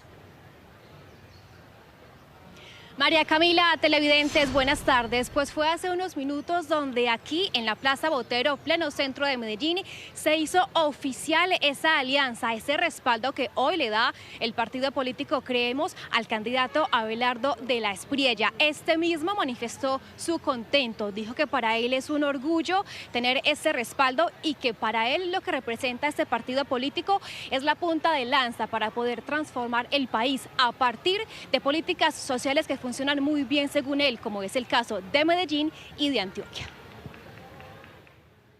Yo estoy fascinado, encantado y muy honrado de que me apoyen, porque han demostrado que se puede hacer ciudad, que se puede hacer país y que con trabajo, con honestidad, con patriotismo, se puede salir adelante y resolverle los problemas a la gente, que es lo que queremos hacer. Yo creo que tanto Medellín como Antioquia son ejemplos de buena administración, de buenos servicios públicos, de programas sociales, de inclusión, de deporte, de educación. Y ese ejemplo, que para mí es absolutamente extraordinario, tiene que ser replicado en el resto de Colombia. En este acto público también se hicieron presentes varios aspirantes y representantes del partido Creemos a la Cámara y al Senado de la República, mismos que además de avalar esa alianza que hoy se selló con el aspirante presidencial, hablaron de lo importante y de lo crucial que van a ser las elecciones para poder definir el rumbo del país. Colombia está en todos rumbos, o defendemos la democracia y defendemos el país o no hay vuelta atrás. Son las elecciones más trascendentales en nuestra historia reciente y todos tenemos que estar a la altura de saber quiénes son los que están defendiendo el país. A la 1:40 p.m. son entonces las primeras reacciones públicas que se dan desde la ciudad de Medellín misma, donde hace unos minutos, reiteremos, se confirmó esta alianza y ese respaldo del partido Creemos al candidato Abelardo de la Espriella. María Camila y televidentes. Mariana, desde Medellín, nos vamos a esta hora a Neiva porque llegó hace pocos minutos Iván Cepeda luego de su paso por Cúcuta. Cepeda llegó allí a la capital del Huila, donde hoy tendrá un evento con sus seguidores en plaza pública, puntualmente en el Parque Central de Neiva, y desde allí estará muy atento también a la decisión del CNE sobre su participación en la consulta. Vámonos directamente a Neiva para conocer a fondo la participación, la agenda del candidato allí en la capital del Huila. Allí ven a Belsi Trujillo. Belsi, adelante con los detalles. María Camila, muy buenas tardes. Así es, en las últimas horas arribó al aeropuerto Benito Salas de la capital huilense el candidato presidencial Iván Cepeda. Allí en las instalaciones del aeropuerto lo esperaban un grupo de jóvenes. Fue recibido también con las tradicionales achiras del departamento del Huila. Luego fue trasladado hasta un hotel a tomar unas horas de descanso y también sostuvo algunos encuentros privados con líderes sociales, con jóvenes, y han dicho los organizadores del recibimiento del candidato presidencial Cepeda que hacia las 4 de la tarde del día de hoy estará en plaza pública en el Parque Santander, pleno centro de la ciudad. Bueno, aquí estoy llegando a la ciudad de Neiva.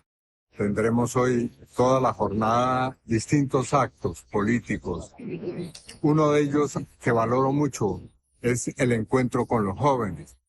Jóvenes que van a trabajar de manera voluntaria por nuestra campaña, por la posibilidad de ser elegidos en primera vuelta a la presidencia de la República y de esta manera elegir los planteamientos, el programa que le dé continuidad al cambio social que ha venido siendo realizado por el presidente Petro y por el gobierno del Pacto Histórico.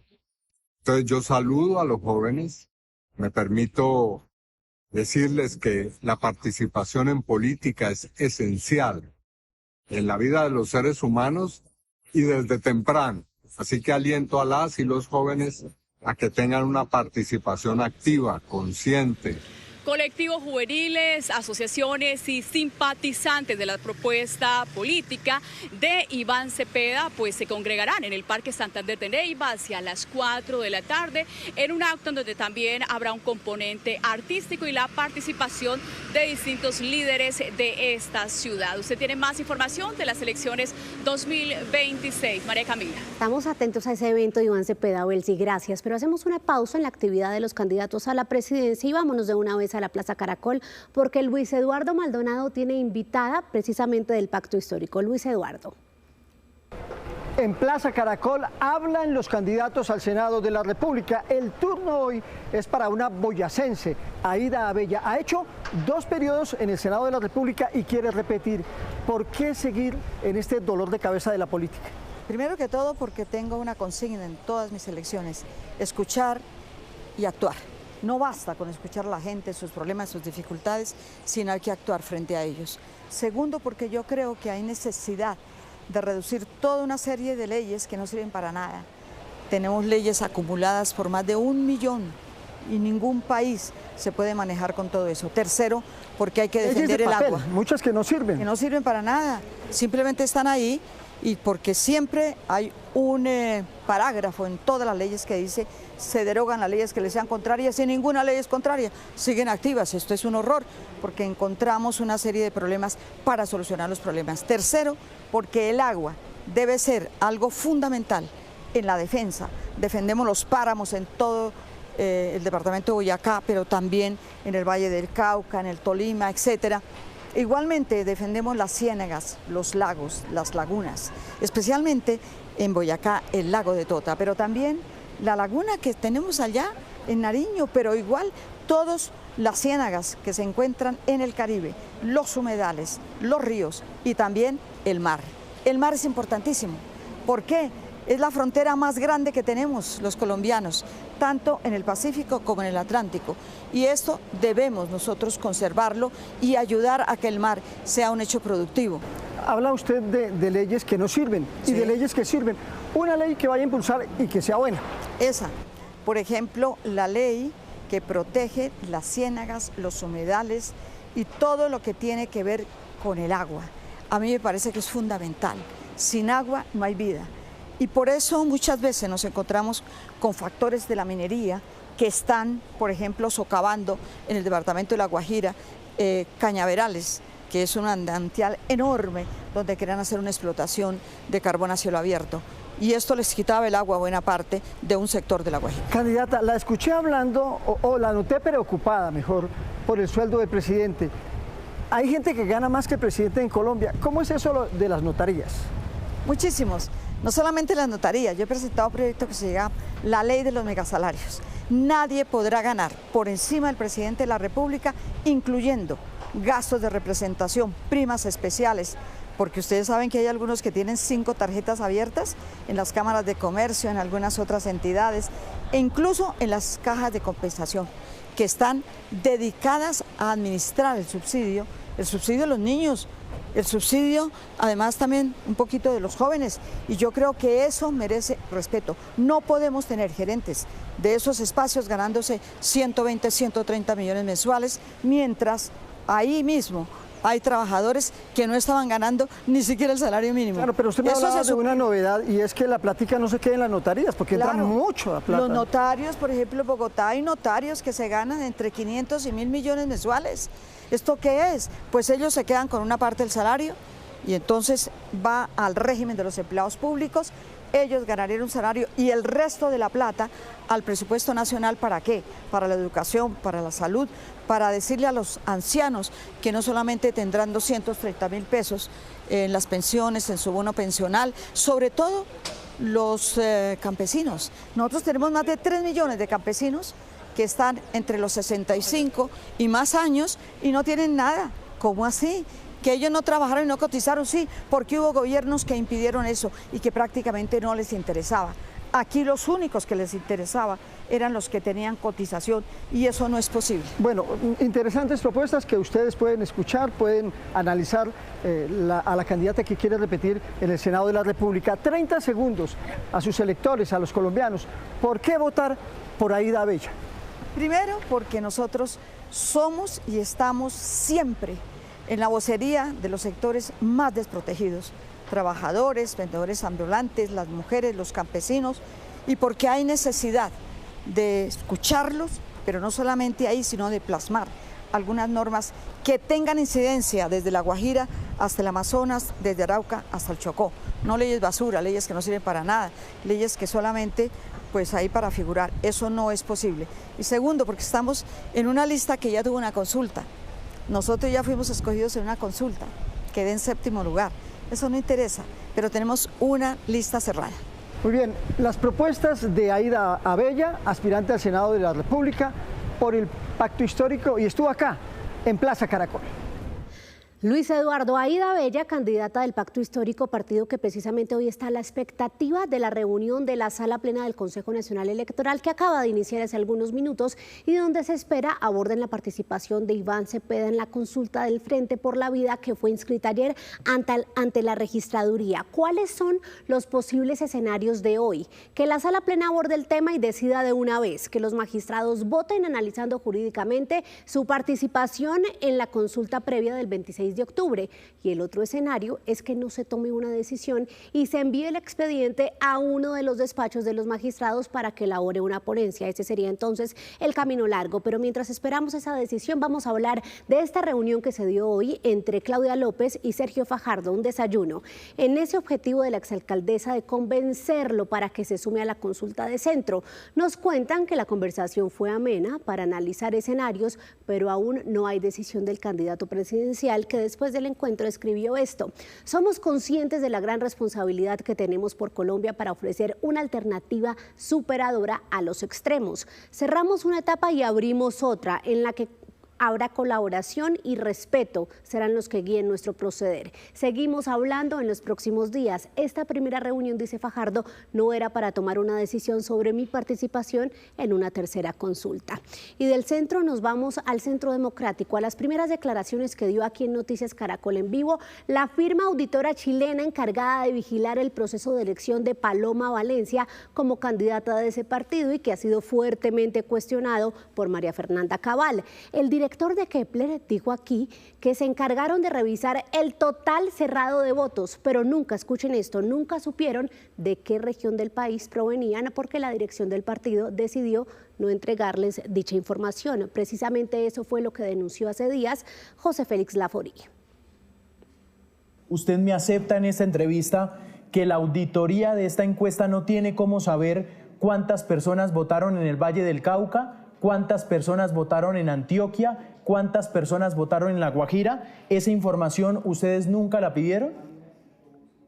No, es que nosotros no somos la empresa que hace la encuesta, nosotros somos la que securizamos la información. Esa empresa que hace la encuesta tendría que contestarle esa pregunta. Pero la que audita, ¿cómo la hicieron, no? Nosotros auditamos todo lo que es la seguridad de la información. Por eso, el proceso para que la información esté segura. Claro, la geolocalización de estos usuarios, si puede o no puede ser determinada, va a depender de la información que tengan los que realizan la encuesta. Nosotros hacemos la securitización de la información. A lo mejor puede, a lo mejor no, eso va a depender de ellos. Y si es que el mandante también solicita eso, que tampoco ahí se escapa de mi ámbito de acción, no tengo una respuesta sí o no. En pro de la seguridad de información, le cambio entonces la pregunta, director. ¿No es mejor saber por ciudad cuántas personas votaron? No necesariamente. Nosotros se puede, si tenemos la información inicial, nosotros podríamos determinar eso, y si fuese parte del trabajo que nos solicitan, lo podríamos hacer. En este caso no fue así, por lo tanto, no tenemos esa información nosotros. No digo que Panel Ciudadano no la tenga o el partido no la tenga, no lo sé. Pero usted me dice que esa información. ¿Lo hubiera podido hacer? Si nos entregan a nosotros, claro, la información georreferenciada de cada uno, nosotros podríamos determinarlo. ¿Y era responsabilidad de ustedes solicitarlo? No. Nosotros nos entregaron un trabajo y nos dijeron, se hace una encuesta, nosotros necesitamos que se haga en forma segura y eso es lo que hacemos nosotros. Y hoy estuvo aquí en el tablero echando lápiz sobre sus propuestas Juan Daniel Oviedo. Esta es parte de su charla con Daniela Pachón. Necesitamos que la salud se despolitice y queremos tener una visión de largo plazo y queremos crear una institucionalidad que nos permita que por cada 100 pesos de Producto Interno Bruto que tenemos hoy, vamos a buscar uno de más. La gente dice muy poquito, pero uno de más es mucha plata para que podamos resolver los temas de salud mental, para que podamos resolver los temas de cuidado de la población adulta mayor sola y al mismo tiempo para que podamos entender que las enfermedades crónicas producto del envejecimiento de nuestro país hay que atenderlas. Millones de colombianos que no tienen un trabajo estable y usted de hecho lo ha destacado acá como una de las cifras más preocupantes. ¿Qué propone para ellos? No podemos seguir gobernando a espaldas y prometer que vamos a a reducir la pobreza sin reducir el problema de la informalidad. Que no podemos prometer que vamos a resolver el tema de pensiones si no resolvemos el tema de la informalidad. Y mírenlo como es de cruel. De 21 millones de personas que trabajaban en 2023, hay casi 10 en la informalidad que trabajan para seguir siendo pobres. Muchas personas trabajan, por ejemplo, en ventas ambulantes. La señora que vende perros calientes. Uno le pregunta en la calle y ustedes le pueden preguntar, señora, ¿tiene Nequi o DaviPlata? Y dice sí. Entonces, ¿por qué no podemos tener una billetera digital con el Estado para que sepamos efectivamente a través de las llaves breves cuántos perros calientes vende al mes? Y si le va bien, en vez de exponerla al gota a gota, le llegamos con un crédito que sea pagable y con un acompañamiento en desarrollos de competencias para que ella pueda vender mejor sus perros calientes y progresar. 1:54 y nos vamos directamente a la Plaza Caracol, donde se puso a llover. Luis Eduardo Maldonado tiene candidata al Senado. Adelante. Política pasada por agua, y la invitada es una ciudadana colombo española, nació en Chía, Cundinamarca. Es su tercer intento por llegar al Senado de la República y lo hace por el grupo Patriotas. ¿De dónde nace este movimiento? Bueno, Patriotas nace en Colombia, pero venimos haciendo historia. No es ahora, llevamos una década. Llevamos una década tratando de hacer partido de mujeres por primera vez en Colombia. Vamos a hacer historia. Bueno, ese grupo Patriotas tiene 3 enfoques, 3 campos de trabajo si llega al Senado de la República. ¿Cuáles son? No solo son 3, son 4 pilares. La fe por encima de todas las cosas, la vida, la familia y la patria. Cojamos el eje de la familia. ¿Qué políticas tiene, qué propuestas para proteger a la familia en una sociedad donde la violencia está marcada, donde nuestros hijos cada día tienen más peligro de caer en las drogas, en la delincuencia? ¿Cómo proteger la familia? Definitivamente Colombia está jodidamente mal y vamos cada vez peor. Las mujeres patriotas somos la columna vertebral del hogar. Vamos a cuidar nuestro metro cuadrado. Desde el Congreso de la República vamos a trabajar sobre todo por la familia, por nuestros hijos, por la seguridad, no más delincuencia. Yo me preocupo mucho porque las mujeres ya no duermen. Las mujeres no duermen pensando qué le va a pasar a sus hijos en la calle. Tenemos que legislar para la seguridad de nuestros hijos, para la educación de nuestros hijos. Vamos a trabajar sobre todo por la familia. Por ley, las listas al Congreso de la República tienen que estar integradas por hombres y mujeres, pero yo en su lista veo muchas mujeres y pocos hombres. Bueno, hace 10 años empezamos el movimiento Nuevo Gen, éramos 100 candidatos. La Constitución de Colombia dice que el 3% cuota de género. Lo que yo hice fue darle vuelta a la página y no basarme en la ley, sino en la Constitución, que es nuestra Carta Magna, que está por encima de la ley. El 3% de la cuota de género es masculina. Llevamos un partido de mujeres con cuota de género masculina. Veo también en su plan de gobierno un título que dice Plan Cuatrienio. ¿Qué contempla?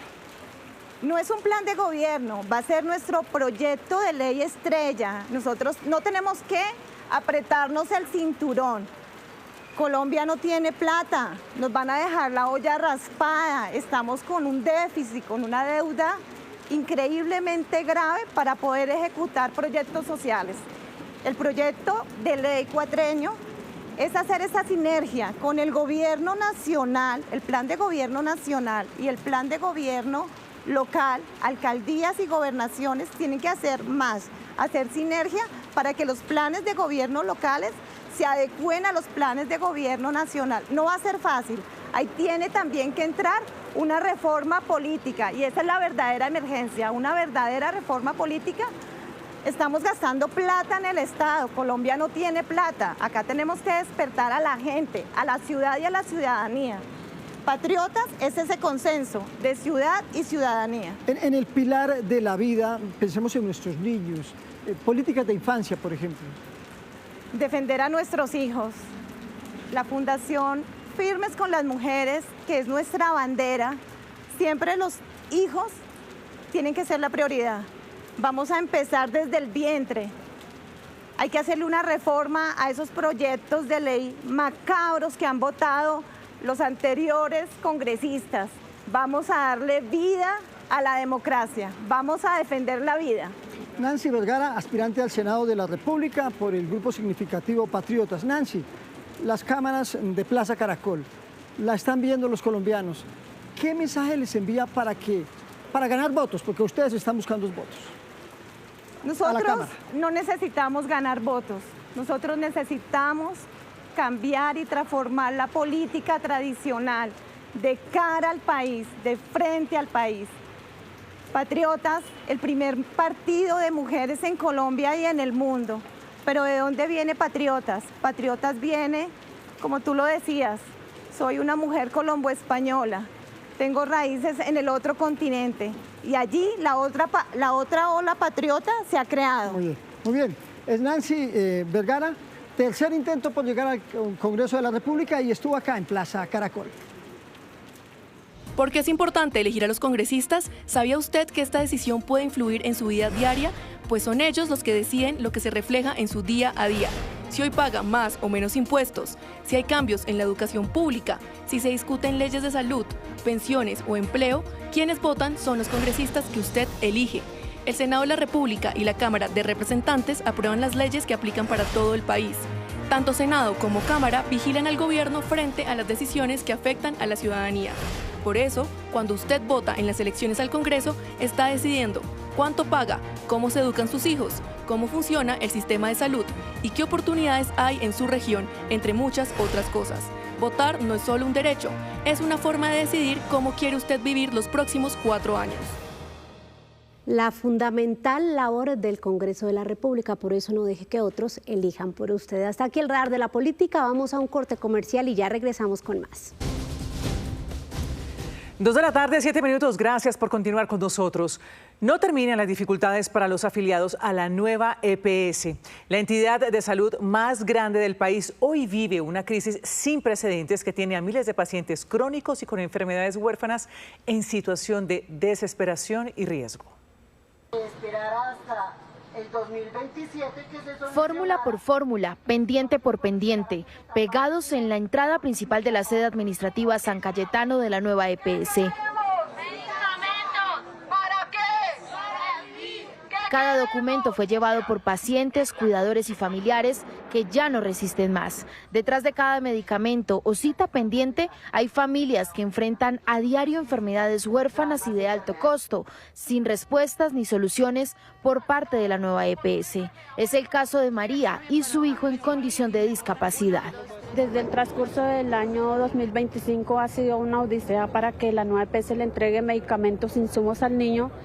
Le niegan los anticonvulsionantes, necesita un medicamento para que pueda hacer deposición, que se debe dar cada 24 horas y la EPS no me lo entrega. Los familiares aseguran que cuando hay un diagnóstico tan complicado de por medio, el tiempo siempre juega en contra, y más ahora cuando la nueva EPS no les está entregando las medicinas. La niña tiene hipertensión pulmonar, problemas del corazón, tiene apnea de sueño, síndrome de Williams, bueno, y algo otros. Y desde el agosto del año pasado no le dan los medicamentos. Solo piden que les garanticen su derecho a la salud. Indignación terrible, mendigar salud, mendigar medicamentos cuando uno tiene un pago mensual y bien costoso. Pues yo les pido de todo corazón a la EPS que por favor se pongan la mano en el corazón, que como mamá estoy muy angustiada porque me le puede pasar algo a mi hija. Yo llevo 5 años luchando con la enfermedad de ella. A través de este comunicado, la nueva EPS informó que se reunirá con las asociaciones que representan a estos pacientes para buscar salidas a la crisis. Este es un tema que con los cambios de interventor se vuelve de nunca acabar. Mientras llega, se posesiona, cambia la gente y ve qué está pasando, ya llegó el siguiente y los pacientes somos los que sufrimos esto. No les entregan tratamientos para las infusiones, no les entregan vasodilatadores, inclusive hay pacientes que ni siquiera oxígeno están teniendo derecho. Mientras la EPS manifiesta que está adelantando acuerdos con los gestores farmacéuticos, los afiliados siguen esperando que las soluciones se materialicen. Lo último en Noticias Caracol. 2 de la tarde, 10 minutos. Presten atención porque hay una noticia con un vuelo en norte de Santander. Stephanie Valencia nos cuenta de qué se trata. Stephanie. Alejandra, se trata de la desaparición de un avión al servicio de Satena con matrícula HK47098 que cubre la ruta Cúcuta-Ocaña en norte de Santander. El vuelo salió sobre las 11:42 de la mañana de Cúcuta en un vuelo que no tarda más o menos 20 o 30 minutos y a la hora no se tiene información. El radar de la aeronave se perdió cuando sobrevolaban los municipios Playa de Belén y Acarí, muy cerca de Ocaña. Un avión con capacidad de aproximadamente 19 pasajeros, en el que se encuentra el representante a la Cámara, Diógenes Quintero, y también el candidato por las curules de Paz, Carlos Caicedo o Salcedo, según reportó su equipo de comunicaciones. El Ministerio de Transporte confirma que se perdió la comunicación con esta aeronave y además que se acaba de activar un puesto de mando unificado con la unidad de accidentes de la Aeronáutica Civil para determinar la ubicación del avión. Recordemos que se trata de un avión Saerca, además una de las compañías más grandes que hay para hacer vuelos charter aquí en Colombia y que le prestaba sus servicios a Satena, esta empresa o esta compañía Searca, para poder prestar algunos vuelos en varias regiones del país. Esta es una noticia en desarrollo.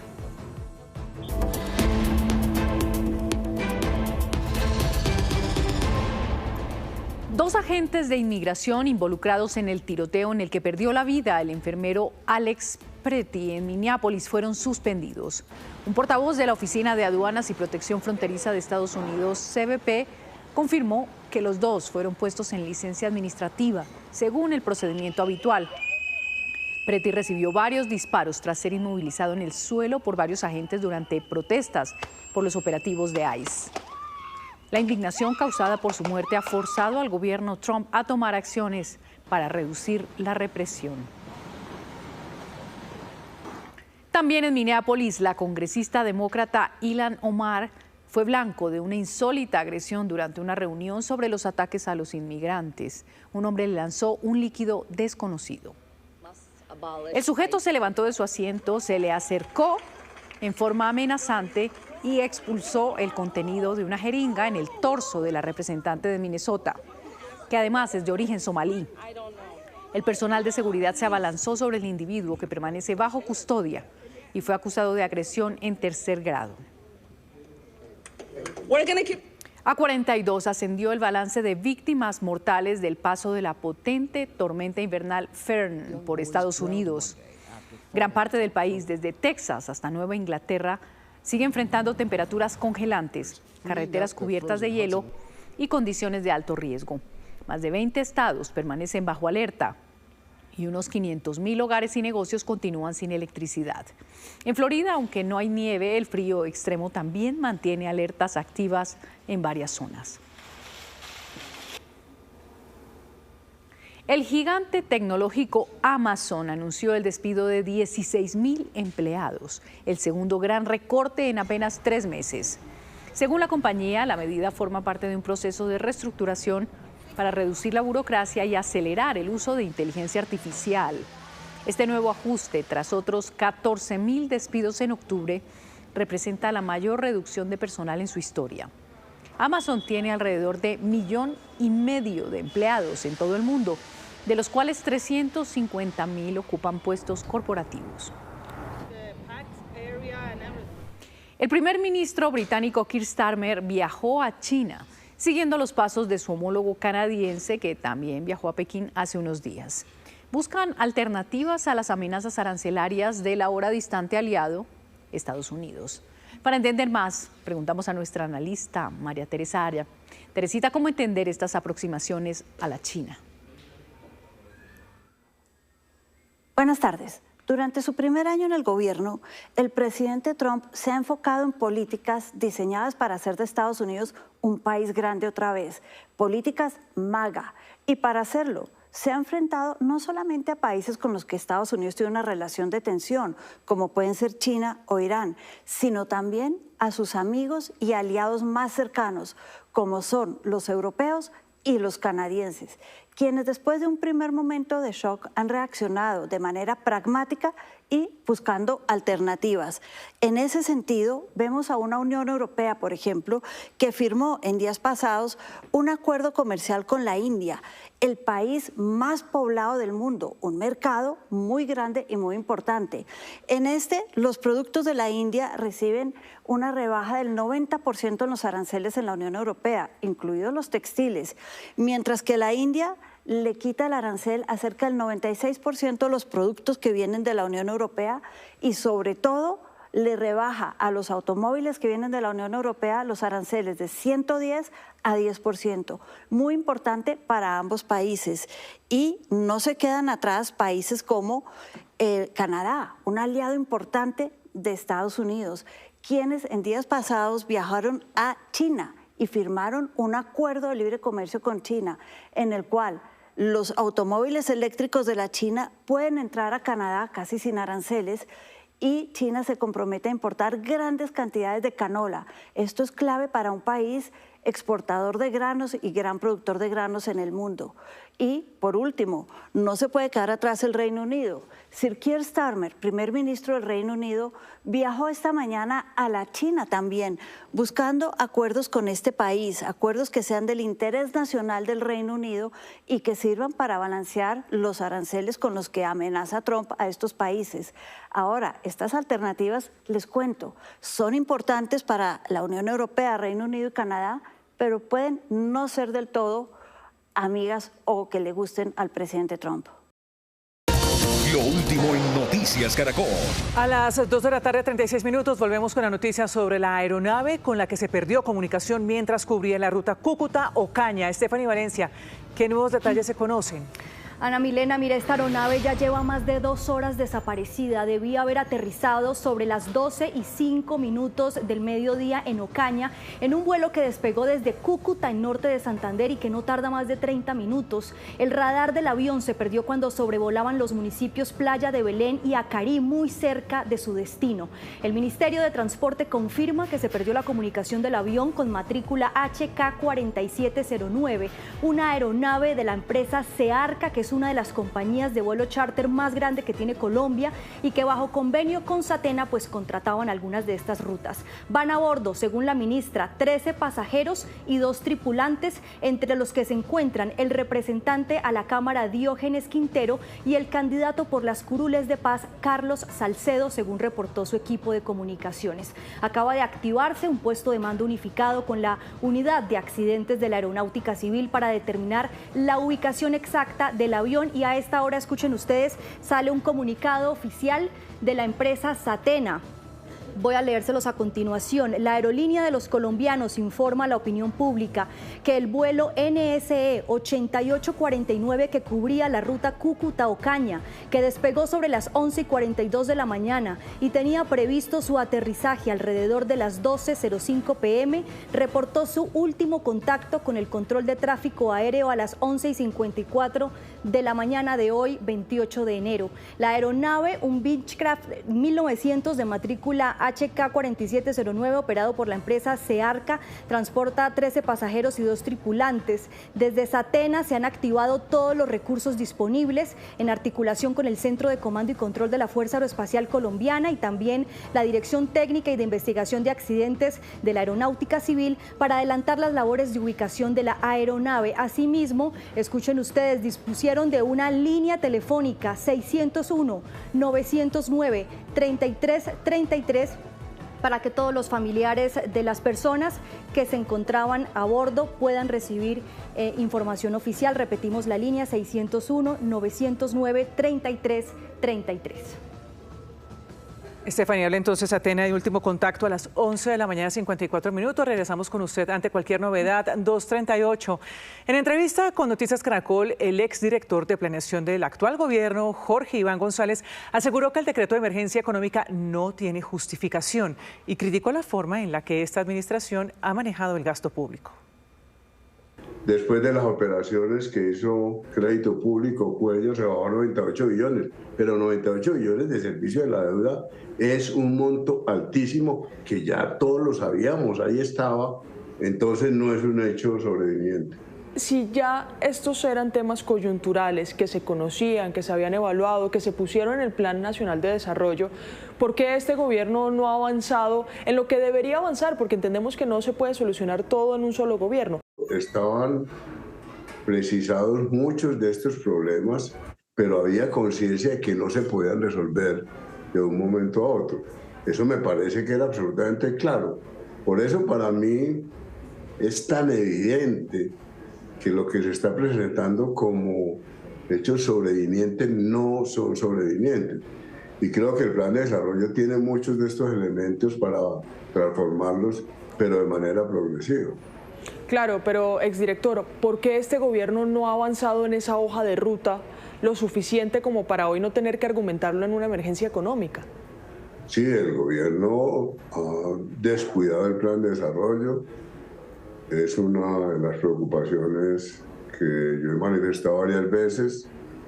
Al gobierno se le entrega una hoja de ruta y lo más curioso, lo más extraño, es que esos elementos estructurales que están en el plan pues no se han constituido en la ruta de acción del gobierno.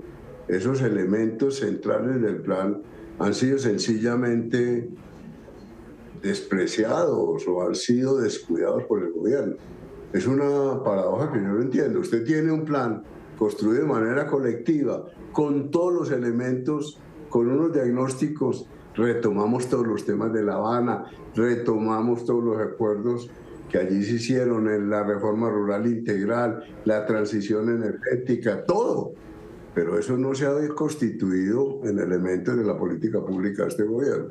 Si le entiendo bien, exdirector, lo que está pasando ahora es consecuencia de varias cosas externas, pero a la vez de malos manejos por parte del gobierno nacional. Por eso debería suspenderse entonces este decreto de emergencia económica, ¿sí? Y hay un tema que a mí me preocupa, Luisa, y que también está en el plan de desarrollo, es el pésimo manejo que hemos hecho del gasto público, el desorden en el manejo del gasto público.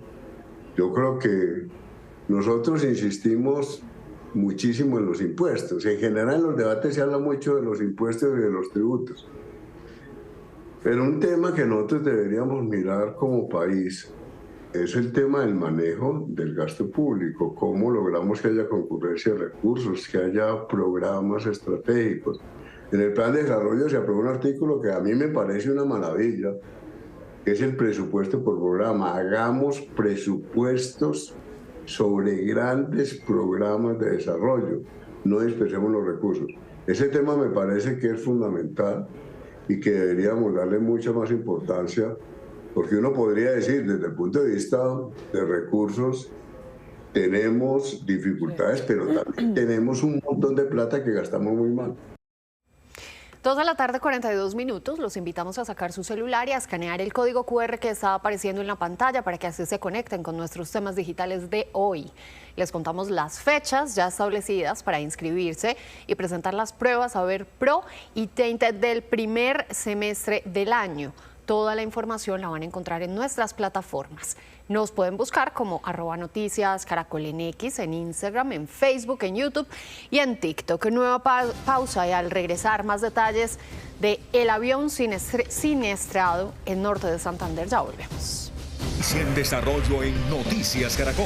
2:50 p.m. La Aeronáutica Civil investiga qué ocurrió con la aeronave que desapareció del radar en norte de Santander con 15 pasajeros a bordo. Vamos precisamente a Cúcuta, desde cuyo aeropuerto despegó este avión. Richard Quiñones, ¿usted qué detalles ha conocido? Hola, muy buenas tardes, Ana Milé. Así es, nos encontramos en el Aeropuerto Internacional Camilo Daza. Hace pocos minutos salió un helicóptero acompañado de las autoridades y llegará hasta ese punto donde se perdió la comunicación o donde se perdió ese contacto con la torre de control y desapareció de los radares en la aeronave HK4709. Llegará hasta los límites entre la playa de Belén y el municipio de Acarí, donde se perdió el rastro de esta aeronave de Satena. Cabe señalar que ha sido una investigación que viene adelantando también a través de un puesto de mando unificado que se desarrolla también aquí en el departamento de Norte de Santander. El último comunicado que entrega la Aeronáutica Civil establece que iban 13 pasajeros y 3 tripulantes. Cabe señalar además que allí se movilizaba el representante de la Curul de Paz del departamento de Norte de Santander, Diógenes Quintero. Esto lo confirmó desde la jefatura de prensa que lo acompaña y señalaron que están a la expectativa de lo ocurrido. Las autoridades dicen que están tratando de desplegarse vía terrestre en la zona, sin embargo es complicado debido a la situación de alteración del orden público, pero por ahora es lo que está sucediendo. Nosotros estamos atentos aquí en el Aeropuerto Internacional Camilo Daza para saber qué sucedió con esta aeronave que desapareció ya hace un buen tiempo, hace casi 2 horas del radar de las autoridades. Aeronave con la que hasta ahora no se ha podido recuperar la comunicación. Richard, gracias. 2:52 p.m. En otros temas, decenas de docentes viven un calvario para reclamar los medicamentos en Quibdó, en el Chocó. Desde el día anterior o la madrugada deben hacer filas para acceder al servicio, pero denuncian que personas inescrupulosas venden cupos en el único dispensario que los atiende. Desde hace 4 meses, la docente Marta Mosquera hace largas filas desde las 5 de la mañana intentando reclamar los medicamentos para el tratamiento de su enfermedad. Todos estos son pendientes del año pasado, 2025. Aquí hay más de 10 fórmulas, miren. Le dicen a uno, el medicamento no está, no se le puede entregar, ya está vencido. La prestación del servicio de salud y la entrega de medicamentos para cerca de 11.000 docentes en el Chocó es deprimente, dicen los afectados. Este es el único dispensario de medicamentos habilitado por el magisterio y diariamente decenas de personas hacen filas con la esperanza de alcanzar uno de los 70 turnos. Como es de las 10 de la noche, viene gente aquí. Y aquí estamos, con aguacero, con sereno, con lo que sea, pero aquí estamos. Y los medicamentos no se consiguen, y dan los pendientes y nunca los entregan. Llegan los tramitadores a coger sus puestos y tienen que pagarle 20.000 o 30.000 pesos para un turno. ¿Y esto es todos los días? Todos los días, de lunes a sábado. La fila. La fila. Y quienes logran obtener uno de los 70 turnos no tienen garantizada la medicina. Es frecuente el desabastecimiento de insumos básicos. Es un verdadero calvario. ¿Ya entiendes? Necesitamos que nos solucionen esto, que nos pongan farmacias que en realidad puedan prestarnos el servicio. El Sindicato de Maestros del Chocó ha calificado la situación como una humillación sistemática y le exigen al Ministerio de Salud y a la Supersalud se amplíe la capacidad de atención, se descentralice la entrega de fármacos y se elimine la limitación de los turnos. 2:54 p.m. Bogotá, ¿cómo vamos?, reveló el informe anual sobre seguridad en la ciudad. Aunque los homicidios sí disminuyeron en la capital en el año 2025, los ciudadanos cada vez denuncian menos delitos. ¿Y cómo va la violencia intrafamiliar? Pues este delito sigue en aumento. Aunque los homicidios en Bogotá disminuyeron un poco más del 3%, pasando de 1.214 en el año 2024 a 1.173 en 2025, la meta propuesta por el distrito de llegar a 8 homicidios por cada 100.000 habitantes al término de la administración está lejos de cumplirse. Así lo reveló el informe anual de Bogotá, ¿cómo vamos? La ciudad terminó el año con una tasa de 14,8 homicidios por cada 100.000 habitantes, por encima del ritmo necesario para cumplir con esa ambiciosa meta del plan de desarrollo. Otro preocupante dato que arrojó el informe es que en Bogotá desde 2023 los ciudadanos denuncian cada vez menos. El 58% de encuestados que manifestó ser víctima de algún delito no denunció, principalmente porque creen que no pasará nada. Al respecto, algunos ciudadanos opinaron. Temor y miedo a la persona que le hace daño a uno.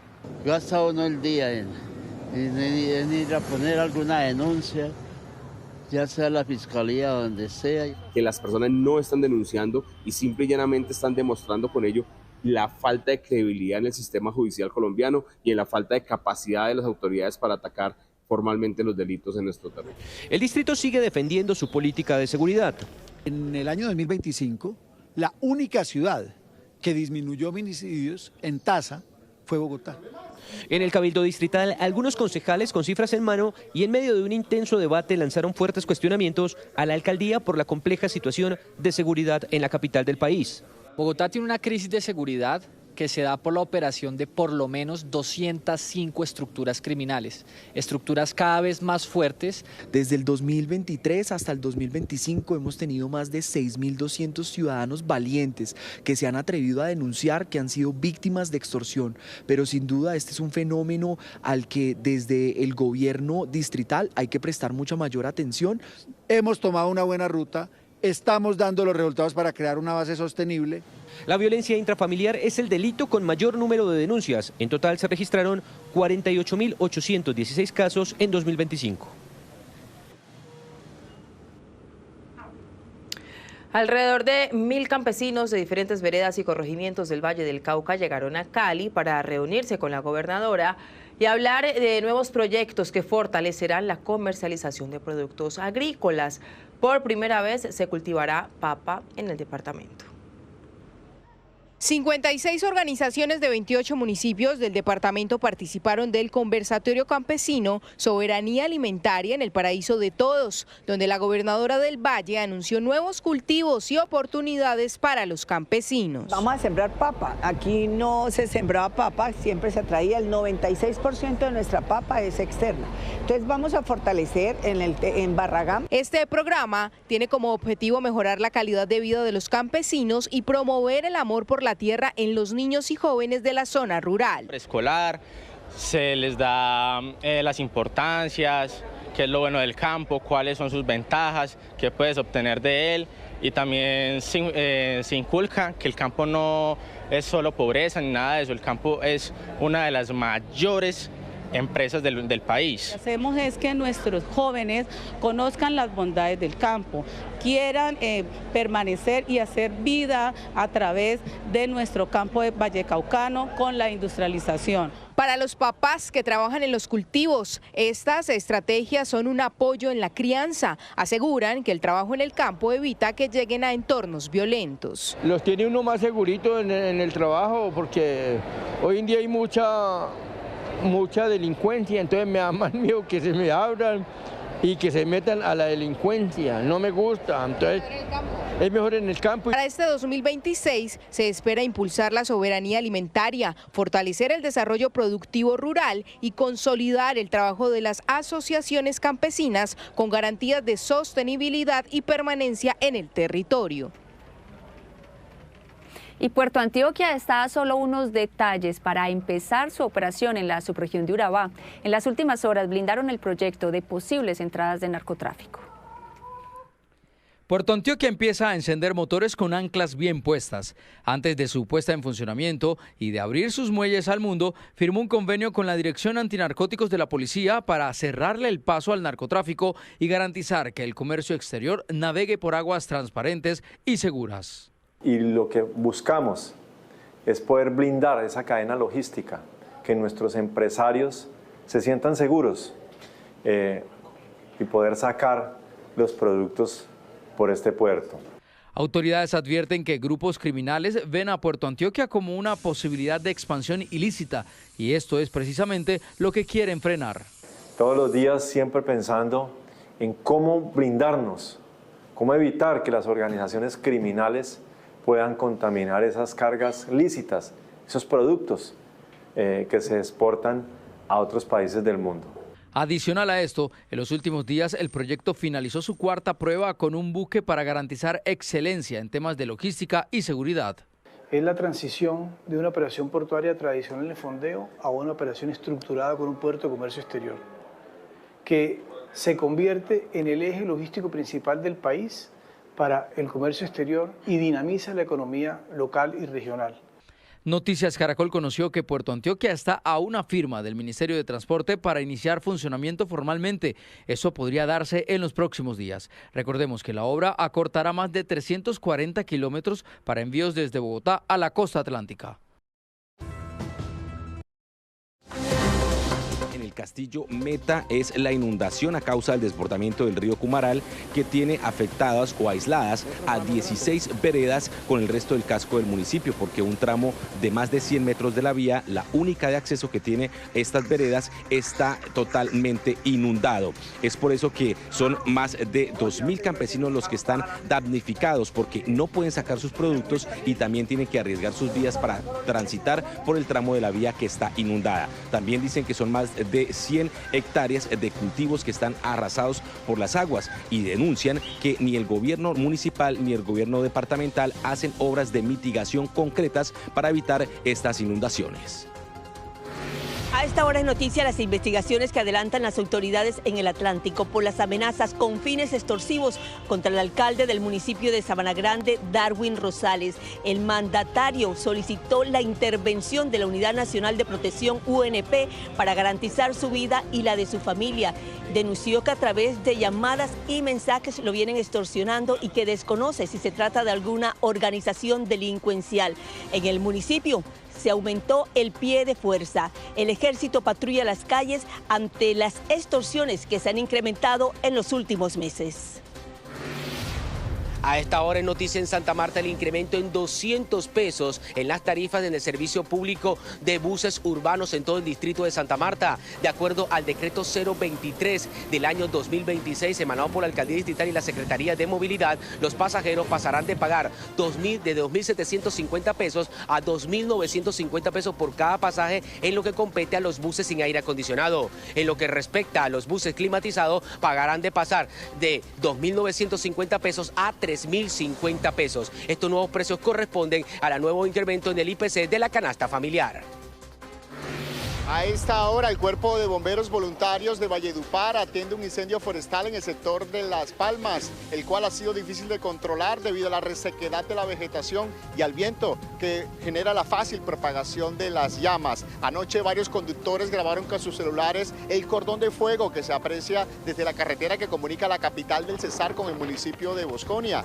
Las autoridades piden a la comunidad evitar las quemas de basura y no hacer quemas tampoco para la preparación de terrenos de cultivos, debido a que estas son las principales causas de los incendios. El INPEC adelantó un enorme operativo sorpresa en 124 cárceles del país. Según el director de la institución, el coronel Daniel Gutiérrez, fueron incautados 1.320 celulares, 1.750 tarjetas SIM y más de 520 kilogramos de drogas.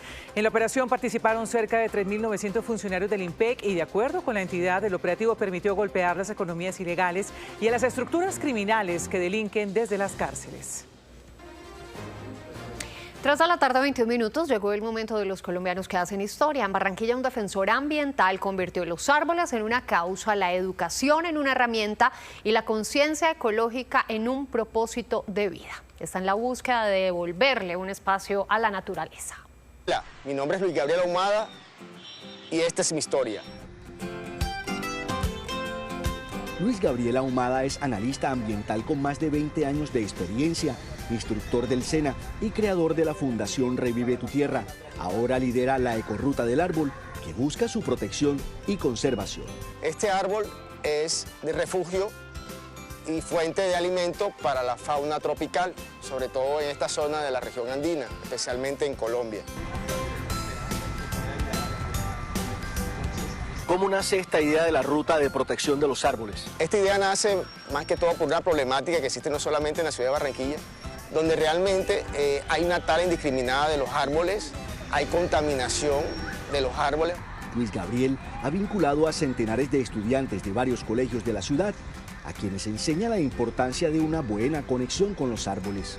Vamos a hacer una práctica en agradecimiento a la madre naturaleza.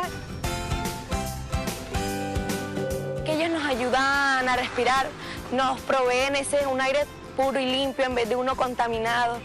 Ellos son vitales porque gracias a ellos es que tenemos una vida sana. Este defensor del medio ambiente se destaca por la realización de campañas por el cuidado de los ecosistemas y jornadas de siembras de árboles en la región Caribe. Luis Gabriel Ahumada es un colombiano que hace historia. Noticia en desarrollo en Noticias Caracol. 3:26, precisamente antes de terminar nuestra emisión, volvemos con la noticia del momento, la desaparición de un avión al servicio de Satena que cubría la ruta entre Cúcuta y Ocaña. Estefany Valencia, usted nos cuenta qué es lo último. Ana Milena, pues siendo ya las 3:26 de la tarde, este avión cumple ya más de 3 horas desaparecido. Tenemos el reporte de 3 aeronaves de la Fuerza Aeroespacial Colombiana que salieron de otras ciudades y están haciendo en este momento el reconocimiento aéreo para tratar de ubicar el avión desde el aire. De no ser así, se enviará más apoyo helicoportado a la zona. Estamos hablando específicamente a los sectores que comprenden los municipios Playa de Belén y Acarí, que fue donde se perdió el radar de esta aeronave, ya muy cerca a su destino, a pocos kilómetros de Ocaña, después de haber salido de la ciudad de Cúcuta, en norte de Santander. Nos dicen además que este avión tenía una autonomía de vuelo hasta las 2 de la tarde, por lo que se descarta que pueda estar sobrevolando fuera de la detección de los radares. El Ministerio de Transporte y la empresa Satena ya han confirmado la pérdida de comunicación que tuvieron con este avión, matrícula HK4709. Estamos hablando de una aeronave que pertenece a la empresa Searca, que es una de las compañías de vuelos charter más grande que actualmente tiene Colombia y que está bajo convenio con Satena para contratar algunas rutas en el país. Van a bordo en total, según la ministra, 15 ocupantes, 13 de ellos pasajeros, entre los que se encuentran 2 congresistas y 2 tripulantes. Acaba de activarse también un puesto de mando unificado con la unidad de accidentes de la Aeronáutica Civil para determinar la ubicación exacta del avión. También conocimos por fuentes del equipo de investigadores que ya tuvieron un primer contacto con campesinos del corregimiento La Playita, quienes ya reportaron a las autoridades haber escuchado un fuerte estruendo. Es al momento la información que tienen las autoridades sobre la desaparición de esta aeronave. Así es, Estefany, informaremos en cuanto haya novedades de este caso. Noticia en desarrollo, 3 de la tarde, 28 minutos. A ustedes gracias por su sintonía. Estas fueron las noticias. A las 7 de la noche nos vamos a encontrar en una nueva edición informativa, pero pueden seguir conectadísimos con los hechos del día, el desarrollo de las noticias a partir de este momento en la señal digital de Noticias Caracol, en nuestras plataformas digitales, Ana. Sí, señora, ahí está Alejandra Murgas, pero en el canal Caracol ya viene Tormenta de Pasiones. Esto es Noticias Caracol, primero la gente. Feliz tarde.